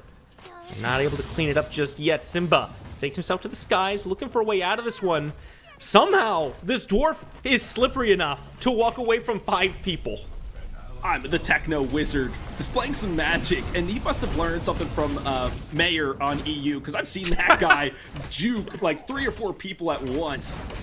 Fantastic work from Simba, just no slouch. Like, this guy, love watching him stream, love watching him in the mid lane. I hope we see a Mako mid lane from him at some point, because it is some tech to behold, folks. I know, spoiler alert, sorry, but I want to see it. What I want to see even more is Baconator get into these fights and hopefully not die, Spooky Mars. Well, he's definitely being brought into a fight right now, but Snoop doesn't really want to commit too much to it. He's more focused on just keeping this wave state push up, because look where the rest of the team is going. They know this Orb Prime is available, and if they can just keep All That Remains locked into their base, I mean, it's just another free objective for them. Cure. Just poking him out, just saying, let him know he's there. But yeah, look, all the space gathered up in BKB. Where are you? He's split pushing. What are you doing? The Prime now being burned. I don't even hate this call from All That Remains, because what do they do in this Prime Pit? 16 kills down, multiple objectives, 3 Fang Teeth stacked up. We don't fight here. Get the stacks online so BKB can actually have a presence in these fights. It's the first time he's actually been able to farm without being run at by Greystone. But the rest of his team will be ran out as well. Good God, Toasty's health bar. That was just a simple hit. And he's at 30% HP.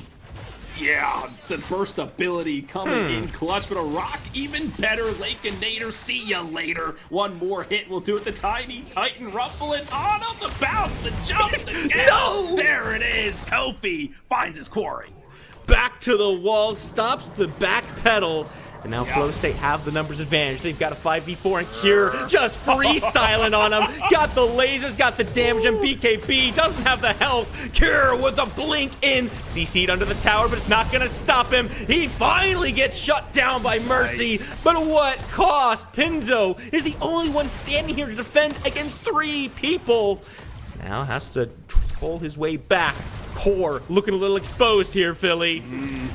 Very dangerous. The alarms are flaring, and on the retreat, a rock to the face, and Argus will run him down. Pinzo might be finito, but he has to go back to the fountain. And all the while, Snoops still playing his own little game here. He finds another inhibitor. It's a full-on siege. Flowstate start to finish domination. Flowstate in a great position to end this game out, but the respawn timers are coming through for all that remains. Flowstate still down a couple members, but Lakeinator, where's your health? Are you sure you want to be taking this fight? Rock doesn't quite hit. Just a little short, but Snoop's just gonna drive him away while everything else pushes towards the core. Run him away, run him down, and that's the gate broken. All that remains, looking for a little bit more.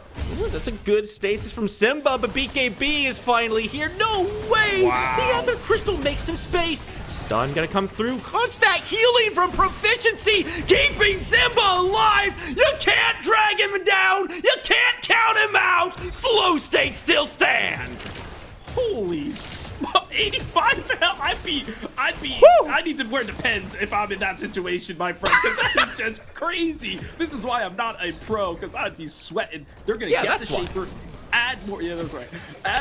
Don't look at my print.gg, folks. Go into the Shaper, go into the Seedlings, push the lanes even further. They could go for the Fangtooth if they want. I mean, Flowstate, what can't they do in this match? Incredible. Well, frankly, I think they could have ended out there if they just decided to group up instead of pushing up that left side, but they opt for the smart play. They go for the guaranteed wins. Drag down all of these inhibitors, and that's going to make sure you have a much easier way into this base. All that remains, have all their members up now, but do they have the defense, Philly? Like, what does the defense even look like for them? I don't know, but it was literally just Snoops, I think, and Simba just working on a primal Fang of all things by themselves, and now they're like, okay, let's go and finish this one out. A final defense. I'm looking for Toasty here. This is now, we talked about how it has to be a Desperation, Stasis Bomb, or Ion Strike. I need to see it. I need to see it now for Proficiency. He's diving in, the Mako flying around. Cure goes a little wide with the Atomizer, but that doesn't matter because Mercy's still out of the fight. Everybody wants to walk on forward. The Hypercharge just shredding through health bars. Cure is tanking because he's just so confident. The core now the target. The core under duress, under 30%. BKB tries to make some space, tries to drive him away, and somehow manages a few more seconds of safety. But Cure is still alive, and Cure is still on the attack, and he still wants some damage on these minions, I guess. Go back to the core, my friends, and you've got the first game. Wait, I mean, wow. What more could we say? Proficiency, 13 assists in this one. He was all over the map, saving his team. The Effort Bloom, just so much extra shielding and healing. This character, they've got to ban it. This is too much, and the pace was too much for these old veterans on all that remains to handle. Flowstate, they do their namesake. They're washing away the competition. I mean, all that remains just feels like they didn't find their groove. It felt like they didn't give themselves enough tools in the draft. Yeah, the Sephiroth, in theory, has a good matchup against that Greystone, but what did he do in the game? What did he do in the lane? He didn't get to play, he didn't get to stack, and Snoop just kind of ran away with things over there. Surely. BKB is a carry type of player. You need to give him something that he can work with, like a Yurei, Countess way back when, right? Some of these assassin characters.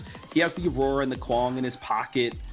So his hero pool has always been his detriment, right? He's got 4 or 5 characters to play. Maybe if it's not fitting the meta, how do we kind of, puzzle him in?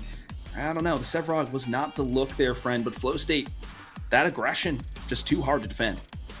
Well, luckily for you and me, we don't have to be the ones to figure out what to do next or how to fix things up. That job I assign to 3 people you know and love. It's the desk.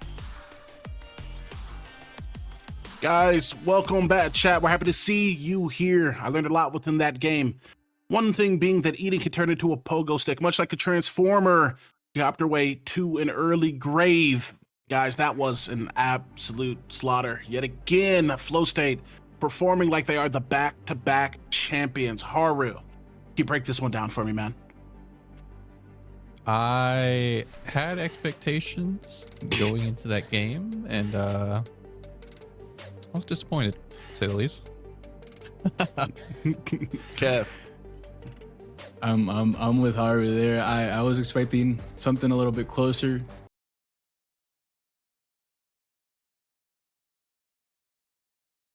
Just has so much momentum already. Like, Kofi's got the belt in hand already. He's ready to go. And sadly enough, I'm going to be joining you, although I will say caveat, my pick is F8, but it has nothing at all to do with this draft. I agree with what you said, Haru, in part. Kofi, he's playing like he is unstoppable. Simba, the entirety of this team, really, they are champions. I expect them to play like champions. Now, ATR, you're all that remains. The only thing remaining for you is this game.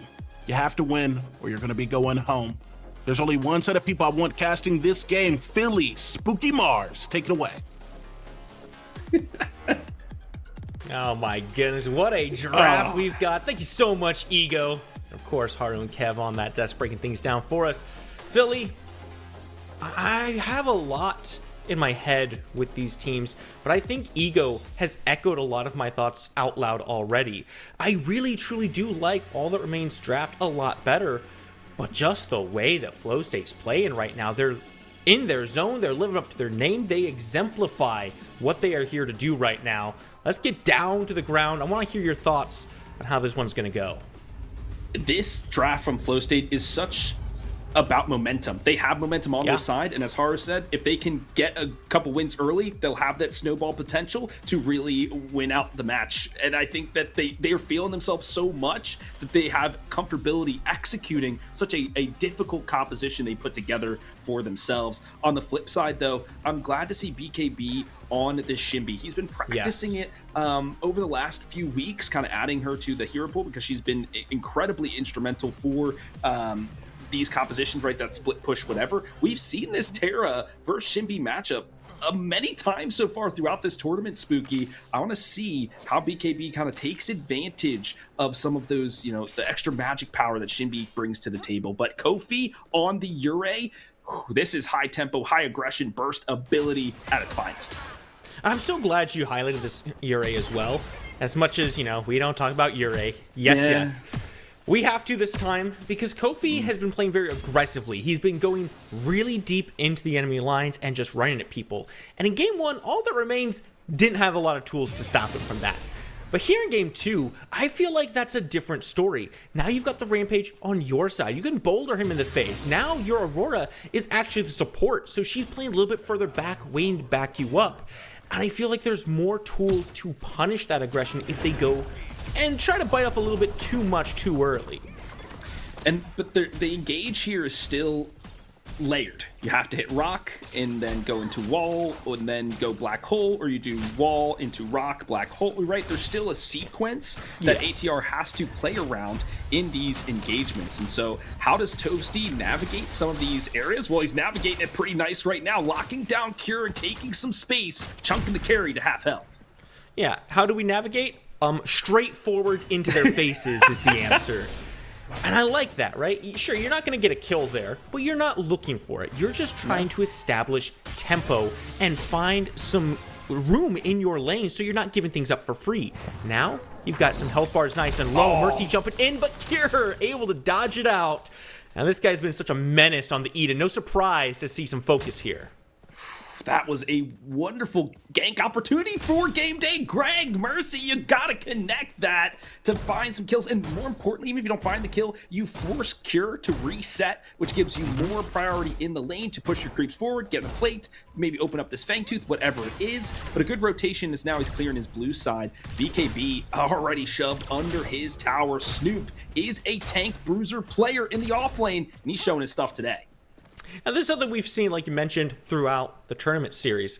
Shinbi versus Terra has had a few matchups, And it's been traditionally, Shinbi gets pushed in a little bit in the early game, but it's that scaling threat that's the real problem. The more items she gets online, the bigger issue you'll have. Enzo already having some issues in the mid lane as well. Gonna take a reset. At least gets caught by Kofi here, looking, fishing. But aware to it. Mercy gonna stop that. Now turns the aggression around, but the dash is good. The anima burst into Sever. I mean, that's why the character is usually banned. Why we don't talk about the Spooky. It's just so shifty. So many escape tools. Utilizes the terrain of the map so well, which is wonderful to watch from a mechanical standpoint, but so challenging to play against from a competitive standpoint. So once again, some parity now back into the lanes. Toasty charging forward, locking down proficiency this time, and now the Muriel sectioned off from Cure. The buckshot. A few of the bullets go wide. Proficiency now under the sword of Toasty. Cure has to play bodyguard. Now looks on the way as well. Kofi more than happy to take a step in if this aggression continues, but all that remains, do a good job of warding up before they make that play. So Kofi just gonna go back to farming.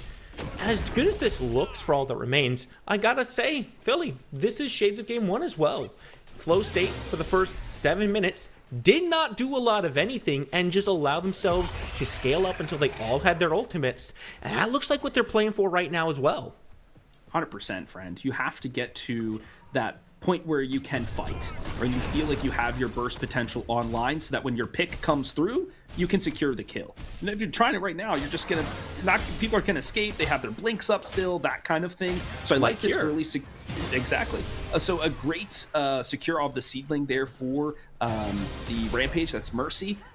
Looking to get that other one too. It's Kofi on the Ure, who's rotating to his blue side jungle. I mean, the Fang is up. It's not where you want to be. Fangtooth up, and once again, take a look. Neon level 6. Meanwhile, this Gideon just now ticks over 6, so not quite as bad as it was in game 1. No opportunities to take the ultimates over. And look at where Kofi is playing. He knows he wants this Fangtooth, but he's going to look at this left side first. Walks over a ward, pulls the boulder. Mercy doesn't quite find what he's looking for on that one. Take a step back, reset, back to neutral.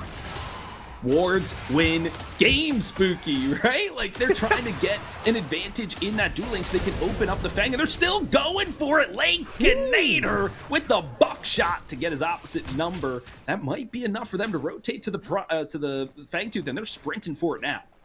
I finally managed to crack that can open. Fangtooth will be pulled. 4 members here. Very difficult for Flowstate to get into this one. It looks like they're just going to go ahead and give that up. Instead, focus on what's in the river. Make a little trade, but you don't want to walk to your deaths. Flowstate, like we said before, is a tempo-based team. They're not going to try to push things if they don't feel comfortable walking into the fight. Instead, they reel back in, look for their next win on the map. Even if that's just farming, even if it's just the Cyan buff, everything you strip away from all that remains is going to get you a better spot. Now Toasty, under some aggression, proficiency very low, but Lankinator's not in a spot to follow up on that. Definitely not, and it might be a battle of supports in that backline there. Proficiency gets the shot off. The alacrity to keep Mercy. the shield going. Uh-oh, Mercy's now jumping in, and Cure put in the syringe and shot out the back door. Pinzo, the rotation. Excellent work coming in from all that remains, and this is much better. They were looking a lot disjointed in game 1. Very split fights, didn't have all their damage going on to targets at the same time. This is much clearer shot calling. They're picking their targets and going right for them. And that's a crucial time too. Mini Prime up on the board. Mercy takes a reset. Look where this Shinbi is. Has pressure in the lane finally. They do have an opportunity to start looking at this objective. I'm looking at Kofi on this Ure. Ure needs an item or two to really find that burst potential and be effective, and so that's why you haven't seen her gank in the lanes just yet. She has to power farm. Additionally, what setup do they have in the lane? I mean, if he goes here for Snoop, BKB incredibly shifty on the Shimby. It's just like not worth it. On this flip side, Proficiency has to charge up the Serenity shot to find the stun. Is that going to be good? A 1v1 like this, 2v2? Maybe that's where it's at for Kofi. He's going in. They're definitely driving Mercy out of the fight extremely low. Here goes Toasty with the glacial charge, with a soul storm rips them apart. Kofi now deep into enemy territory, dashes right back into that jungle. What looked like an opportunity for a mini prime now flips to Flowstate. Okay, and that's That's where the Yurei excels. She's an assassin. She wants to pick out targets in a singular fashion. Catching out Mercy on this rotation towards the mini prime is the perfect opportunity. Has the malady available. Lakeinator, though, says I'm 2 levels He's up. level 7. Almost buck shots into the static trap, but Cure under the gun again. This time Toasty takes the kill, but still it goes proficiency now running for their little angelic life. They need something to stun. Misses the mark, and that would be a reversal fortune to save them and secure the mini prime. That's going to go on to Snoop. Could have been worse, but man, all that remains is running this duo lane right now. Cure being this far down is not a good look for Flowstate. Sure, they don't have to play through him, but the fact that Lakeinator is so far ahead means that every team fight Flowstate wants to take is either going to be delayed until Cure is in a better spot, or just straight up disadvantaged. For sure. And this is, Haru mentioned this on the desk, right? F8 needs to be kind of firmly ahead and so they can, win this outright with the snowball, whereas ATR, they're okay with kind of scaling up a little bit with the Shinbi, with the Murdoch, so on and so forth. So great job. I mean, Lakeinator, I told you, he is a fighter. He does not take any smack from anybody. So get hit once, punch to the mouth. He says, shame on me. I'm punching right back. And he is showing up today. This veteran will not have his mental shattered. That's what I love about Lakeinator. There's some talk on the desk about the mental state that All That Remains needs to have. And I think this goes to show just how much that veteranship plays into this. This is a team that's been around the block. Players have been in these situations before. They're staying strong. They know one game is not going to do them in. It's a best of 3. They just need to make it a best of 2 now. All that remains in a firm spot in the game, that's Flowstate, who's constantly making these aggressive pushes into the jungle. Even on Lakeinator's last death, that was them being aggressive and trying to take farm away from Mercy.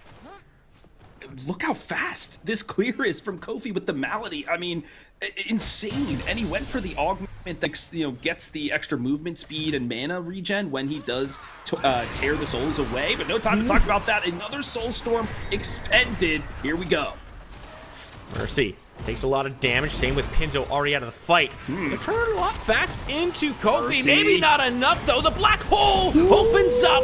Trade 1 for 1. Snoop takes out Mercy as Kofi falls. Now it's All That Remains looking to get aggressive. Snoop driving Pinzo out of the fight. But all the while, BKB is chasing down Proficiency. The Muriel will finally fall. And now Snoop left in enemy territory. Should be enough of a disengage. All That Remains take what they get. And Kofi, staying a little too long in the enemy side jungle, gets punished for his transgressions. All the while, the duo lane here, the carries kind of just trying to consume as much farm as they can. Might go for a 1v1 trade here. The energy lance just for the disengage. Okay, those two, like we've talked about time and time again, Spooky, the meta is the carries need to sustain on their own, so these supports can make rotations, and we see the Aurora doing just that as they head to the mid lane to try to unlock this second fang. They're trying, and they might just find something. Look at BKB and Snoop. They're locked in here on this right side. If Snoop can get pressure over there, he can make that first rotation. They might not even need a cure. Under so much pressure, burns the reversal of fortune out, but Kofi makes a rotation in, tries to find Toasty, but again, they just don't have the lockdown. You've been saying it, Philly. Like, how do they find their damage? Yeah, you have to be able to lock somebody down so you can burst them down. But what is massive about that is no reversal of fortune. So ATR, if they want to press their advantage into this Fangtooth, they certainly can, but BKB getting aggressed upon. One tower shot to shoo Snoop away. Woo! The lights almost went out on the pop star there. But I'm still looking at this Fangtooth, Spooky. This is would be the second one from ATR. That would really put them ahead in terms of that movement speed and help Mercy go through his jungle and keep pace with Kofi, who's just zooming along. BKB gets that first reset off. No! Snoop either has to give up. Ooh! Very nice little play here coming up from Flowstate. Not able to find a whole lot. Again, Fangtooth still on the board. Nobody able to find any objective-based plays here. But back to that off lane. With BKB taking that later reset, I would have liked to see him either go straight to... Actually, I just would have liked to see him go straight to the Fangtooth. Maybe sack some of these platings. But Flowstate's got to do something to get on the board here. They certainly do. And That's Not not bad. gonna be it. Gank into the mid lane will surely open the front door to the Fangtooth pit, and they are zooming right onto it. A great bounce back, some redemption. I mean, the whole death said it's gonna be Flowstate. I was thinking Flowstate, Yep. you're thinking Flowstate, but hey, ATR, they came to play. Like I said, this draft is so much better for all that remains. Secure themselves a second Fangtooth. Now leading in kills as well. Flowstate firmly on the back foot of things. No mini prime for them to rotate over to, so instead, looking to try to get Snoop ahead. BKB gonna be targeted out. No one wants to commit to this. Philly, Flowstate feel like they're not sure where they want to go in this map right now, and all that remains isn't giving them an easy answer. The setup. How are they setting the stage here, Spooky? We talk about it all the time in the casting booth, right? How are they setting up their kills to come through? And I think they're running out of time. I mean, they've got maybe another 7 minutes or so before this Shinbi is truly unstoppable. The Gideon's hard to lock down, and Lakeinator has been running away with it in this dual lane, getting this tower at the 14-minute mark. I mean, incredible work from this veteran squad. So it's by no means out of it, right? This is Right. Flowstate, Spooky Mars. They are back-to-back PCC champions. They are an incredible squad, but those little micro advantages, they're letting them slip through. They can't give up too much more. Honestly, all that remains, already more kills in this game than they did in their entire last one. That's got to be a big morale boost. Sure. Flowstate, they got to get back into their mental state. Mini Prime lands on the map. You can already see Kofi waiting here for it. It should be a nice pickup. There's no one really around from all that remains other than Toasty. He shouldn't be able to do too much disruption here. So what does all that remains do in response? Do they try to contest this and look for pickup kills? Maybe not. I think going for exit eliminations would be good, but with Snoop now in the fray, probably not. But still, Kofi has just been power farming. But to what end? Like, when are you gonna go? We talked about, you do need to get Can't to he like 2, 3. insta-burst BKB? Potentially, he needs one more item to do so, but BKB is also going for, I believe it was Life Binder, so have some, magic life steal and can kind of, tank through some of that too. Kofi, it's really riding on Kofi right now, Spooky Mars. He has to, they're giving him so much time and space, they're losing structures, etc., but he really has to come up clutch and make big plays. So here's the big question then. Yeah. Are the plays he's looking for in the team fights, or do you put him on BKB duty? Do you keep him matching this Shinbi and trying to out-damage her, or perhaps just everybody running away? It's BKB. A ton of damage to Snoop there. I think Snoop is the one to keep him in check. It's got to be these kind of engagements here. The Soul Storm, though, from Kofi has to be huge. Does get one down. Finds Toasty in the back line. Turns him into crumbs. Lakeinator, he's standing toe-to-toe. He's got no room to escape, so I'll take Cure down with me.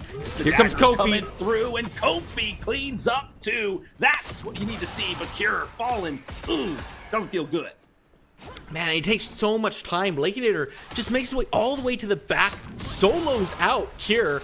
Yeah. It's not even a solo, because he's 2v1ing there. And all that remains, still on the worst end. 2 for 1, not in their best interests. But BKB has so much pressure. You said Snoop has to be the one to match this Shinbi, but it's looking like he's starting to lose out. How much longer can he do this? I mean, he built Catalytic Drive. That's a good amount of magical armor. Probably going to build one more magical armor item to keep the Shinbi down. I want to highlight, though, even more spooky, is that the fact that Pinzo rotated over to the duo lane as well as Mercy to keep that tower up, because that's what Flowstate is looking for. Get a couple picks, maybe push an objective, especially with the Prime buff at your back. But with 2 members there and they exhausted all their resources, they couldn't get it done. So that is a massive rotation for the side of ATR to keep their objectives in this early game. So well done from them, as these two in the off lane, I mean, they have to be on the ball the entire time. They're just duking it out left and right. My goodness. Yeah, all that remains gets to hold on to that left side tower. Meanwhile, Flowstate, they lose theirs. More gold in the pockets of ATR. More freedom on the map as well. BKB can now rotate out of this if he chooses. And while he's probably not joining too many team fights right now, the split push potential is now on both sides of this map. Flowstate have to be very careful anytime BKB is missing, because they don't know where he's going to show up at. You certainly don't, but Snoop, once again, is keeping them locked in. We talk about the offlane. I know TDM, our observer, loves the offlane, so we thank you so much for being our eyes in the skies throughout this semifinal day. The Fangtooth, the third one now, Spooky, spawning upon the Sanctuary. If it is secured by ATR, that is those massive boosts to offense and defense. This is the time where all of the energy they've been investing into Kofi has to shine. All the ultimates on the board for everyone. Gear up for this, folks. Flowstate has to show up here. He can BKB. He knows that this is a fight Flowstate needs to take, so he's already on his way over towards this Fangtooth. Snoop looking to rendezvous as well. Simba's the target. Good presence from his offlaner. Gonna punish BKB. Take away about half the health bar. Snoop actually still going aggressive. They're looking for the pick here, and they find exactly what they're looking for. The final thread is the final say in the matter, and it's a full engage from ATR. Stop. The Soul Storm rips apart some health bars. 2 fall, and Flowstate now find their footing in this game, pushing forward, looking for mercy, and it's a double kill for Simba. Make it 3. Simba does the work, and Cure from the skies. So much damage. Flowstate get their Fangtooth. Everything the light touches is Simba's when he is on these kind of mid laners.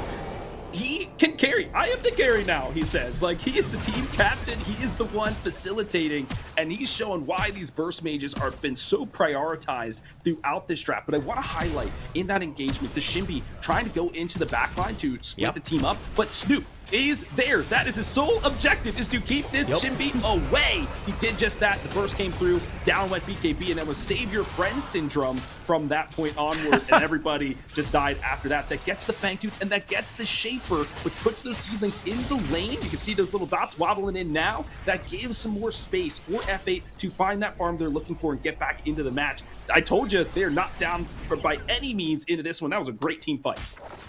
You said it had to be Snoop matching BKB. I guess he heard you. He heard the call. Does a great job of that. And with that fight, Flowstate now put themselves back in this game a little bit ahead of ATR. Sure, they are down in the Fangteeth. That means the next one's going to be the Primal Fangtooth spawning in. They've deprived ATR of that third crucial stack. Sure. Now with the gold from the kills and the tower they got, they can start looking for a lot more on this map. Prime is on the board, and Flowstate all on this left side. They want to make a window for it. Here, on their lonesome, we see a couple folks converging on them. Something with Lakeinator on this Murdoch. Friend, have we even seen a single long arm of the law come out? Like, how is that ultimate comboing into the rest of the team? They may have picked the Murdoch because he is good in lane, and he can counter up against this Cure, who's now up against it once again. I mean, this guy, he cannot be... he cannot get a single piece of rest. Cure dies again. Listen, one does not see the long arm of the law. One feels the long arm of the law. And Cure is definitely feeling it in that matchup. 3 people rotate into him. And it's all for a good purpose, right? Cure has not been able to play this game. And sure, he had a good showing in that last fight, but by himself, this guy is easy pickings, and it makes this left side so vulnerable for ATR to play through. Unfortunately for them, there's nothing on that left side to take. It's all right side now, and that's where Flowstate's actually looking pretty good. Simba and Snoop are both monumentally dangerous right now, Philly. They surely are, and that's what you want from your offlaner. They have to scale because they're getting a lot of experience, a lot of gold in their pockets, but now Snoop, he takes a rock, but the Hearser just in time to keep him alive. The reinforcements here, Spooky. Here comes Kofi pulling him in and putting him down. Snoop, Hearser stacks, and Hearser kills. 2 down for ATR.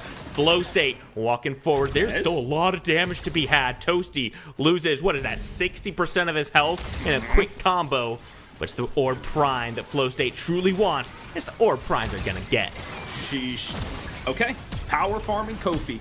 Let me scale, let me get quick to 3 items, and I will burst anybody in need, Cap. And he showed it right there. Mercy didn't even stand a chance. Couldn't even pop Behemoth before he died. There, oh, okay, tried to snipe, but maybe a little bit too early on that. Lakeinator or Prime will go to Kofi. They have a couple of structures to take down, so tier 2 still stand. So let's see if that's what their goal is, or maybe create some opportunities across the map for that next Fangtooth, which will arrive in about another minute and a half here, Spooky. But, you know, getting that buff, getting the gold, getting the experience, that is, you know, definitely what they need to get themselves in this game. I'm not gonna lie. I really want to see them focus this left side. Let's take a quick minute to take a look at this tab screen. You can see the gold shifting up in favor of Flowstate. All that remains in control for so long, but they've quickly find themselves spiraling into a hole, and that could be pushed all the further if Flowstate decide to pressure this left side in advance for this Fangtooth, but also put Lakeinator down. This guy's been a menace. You gotta do something about him. The big thing I saw on that was the goal differential for the junglers. 3K, 3.5K almost. That's massive. Basically one item. So Kofi is basically the lead. It is basically the lead, yeah, and it's all on to Kofi, who's here to carry your team. And he's doing just that in these engagements. I know folks would keep highlighting him, but he is just that impactful to these fights. Next Fangtooth Spooky on the board. Ultimates are checked. You know that's my favorite thing to look at, the teams they're gearing up for. Just look at Snoop pushing BKB back. He wants him away from the arc shot. He wants him locked into this lane so the rest of his team can do the work. They've got the vision down, but with this Orb Prime, they can play slowly for this next Fangtooth. Get as much damage on these towers as possible so you really put all that remains in a bad spot. Unless Toasty catches you here. A lot of damage on a proficiency, but he's all right. Okay, good decent wall there to kind of split the battlefield for just a second. Yeah, this is a very contentious point of the map, folks, and I think now with the Orb Prime at their backs, F8 looking to press the issue and go for a fight, pick a fight here at the tier 2. They're just looking for any poke damage they can get, trying to utilize this Orb Prime for its full duration. These enhanced minions are going to push your lead a little bit further ahead if you can just grab it. And with all these waves pushed up, I don't even blame Flowstate for taking their time around this Primal. You don't need to grab that right away. If you can turn these towers into gold, into items, it's going to make everything a lot easier. And there's the mid lane finally down. Mercy jumping in right onto Cure, but the reversal of fortune, keep him alive. Toasty, though, aggressive, and Lakeinator, all the space in the world. 2 quick kills. You spent too much time, now you die. Yeah, they were just dancing around there. They were like, do we go in? Do we not? Then Kofi and Simba kind of rotated elsewhere, and that was the time for ATR to strike. So fantastic recognition for them. And now they might get some more. And just took a right ball kill for Lakeinator, and a huge shutdown onto Kofi. A bulk of the gold into his pockets now. Simba, he's on his rock, but it's the rock to the face. He'll get the black hole. Opens up for him. Simba finds one. No way! Wow! There it is. Spooky Mars Justice served. Quadra kill for Lakeinator. Won't be fighting himself a penta. But man, what are Flowstate doing with the conveyor belt into all that remains? Leaving Cure by himself there.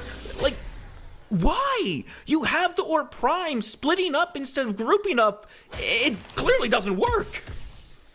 I'll try to put I'm the positive guy in this duo, Spooky, right? I'll try to yeah, put you're some gonna need to be. On it. They did get the offlane tower down, and I think that was let's create some space for Snoop to do that. He was taking these fights, but allowing the minions to really push and do the damage while he's keeping BKB preoccupied with fighting him. So they were creating space created, quote unquote. I don't know, but yeah, they stayed too long, Spooky. That was odd. Tedium, show me the gold. Let's take a look at that after that last little exchange. And I think that will tell us whether the space created was worth it or not. Okay, it was. They've actually extended their lead a little bit despite Lakeinator getting some very good kills. And maybe that's because Cure is 0-6, right? Finding a kill on him, it's not worth a lot of gold. And it didn't create an opportunity for them to go for the Fangtooth either. So all my doom and gloom, put that in a box and send it away. Well, I'm glad we checked. It's always good to fact check ourselves and make sure. But it will be this next Fangtooth on the docket, and F8 is starting it, but they might just poke at it and then turn to engage. Watch where the melee characters are. They're going to hang around these posts to ambush the opposite members. Simba trying to layer in some damage too. He went O Crown third, so he's going to be bursting people into oblivion. Here we go, Spooky.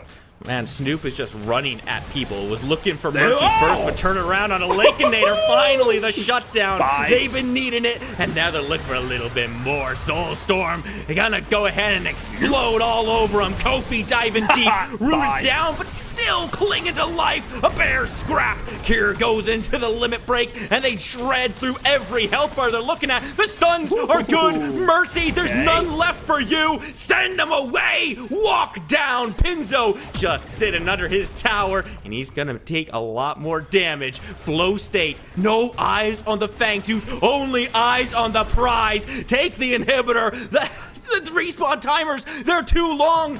They might just go for an end right here, right now, Philly. All members, but Kofi too low, hanging back. They gotta slow it down, pull out. Not enough minions here at the base, so every they might. pulse of the core is hurting them. But okay, the desperate black hole from Pinzo. Oh, not enough. Is done so. That's all she wrote. One fight, Philly and Flowstate take things back. Cure finds his 1 kill of the game and the one fight that matters, and Flowstate will continue on to the grand finals. Shoosh.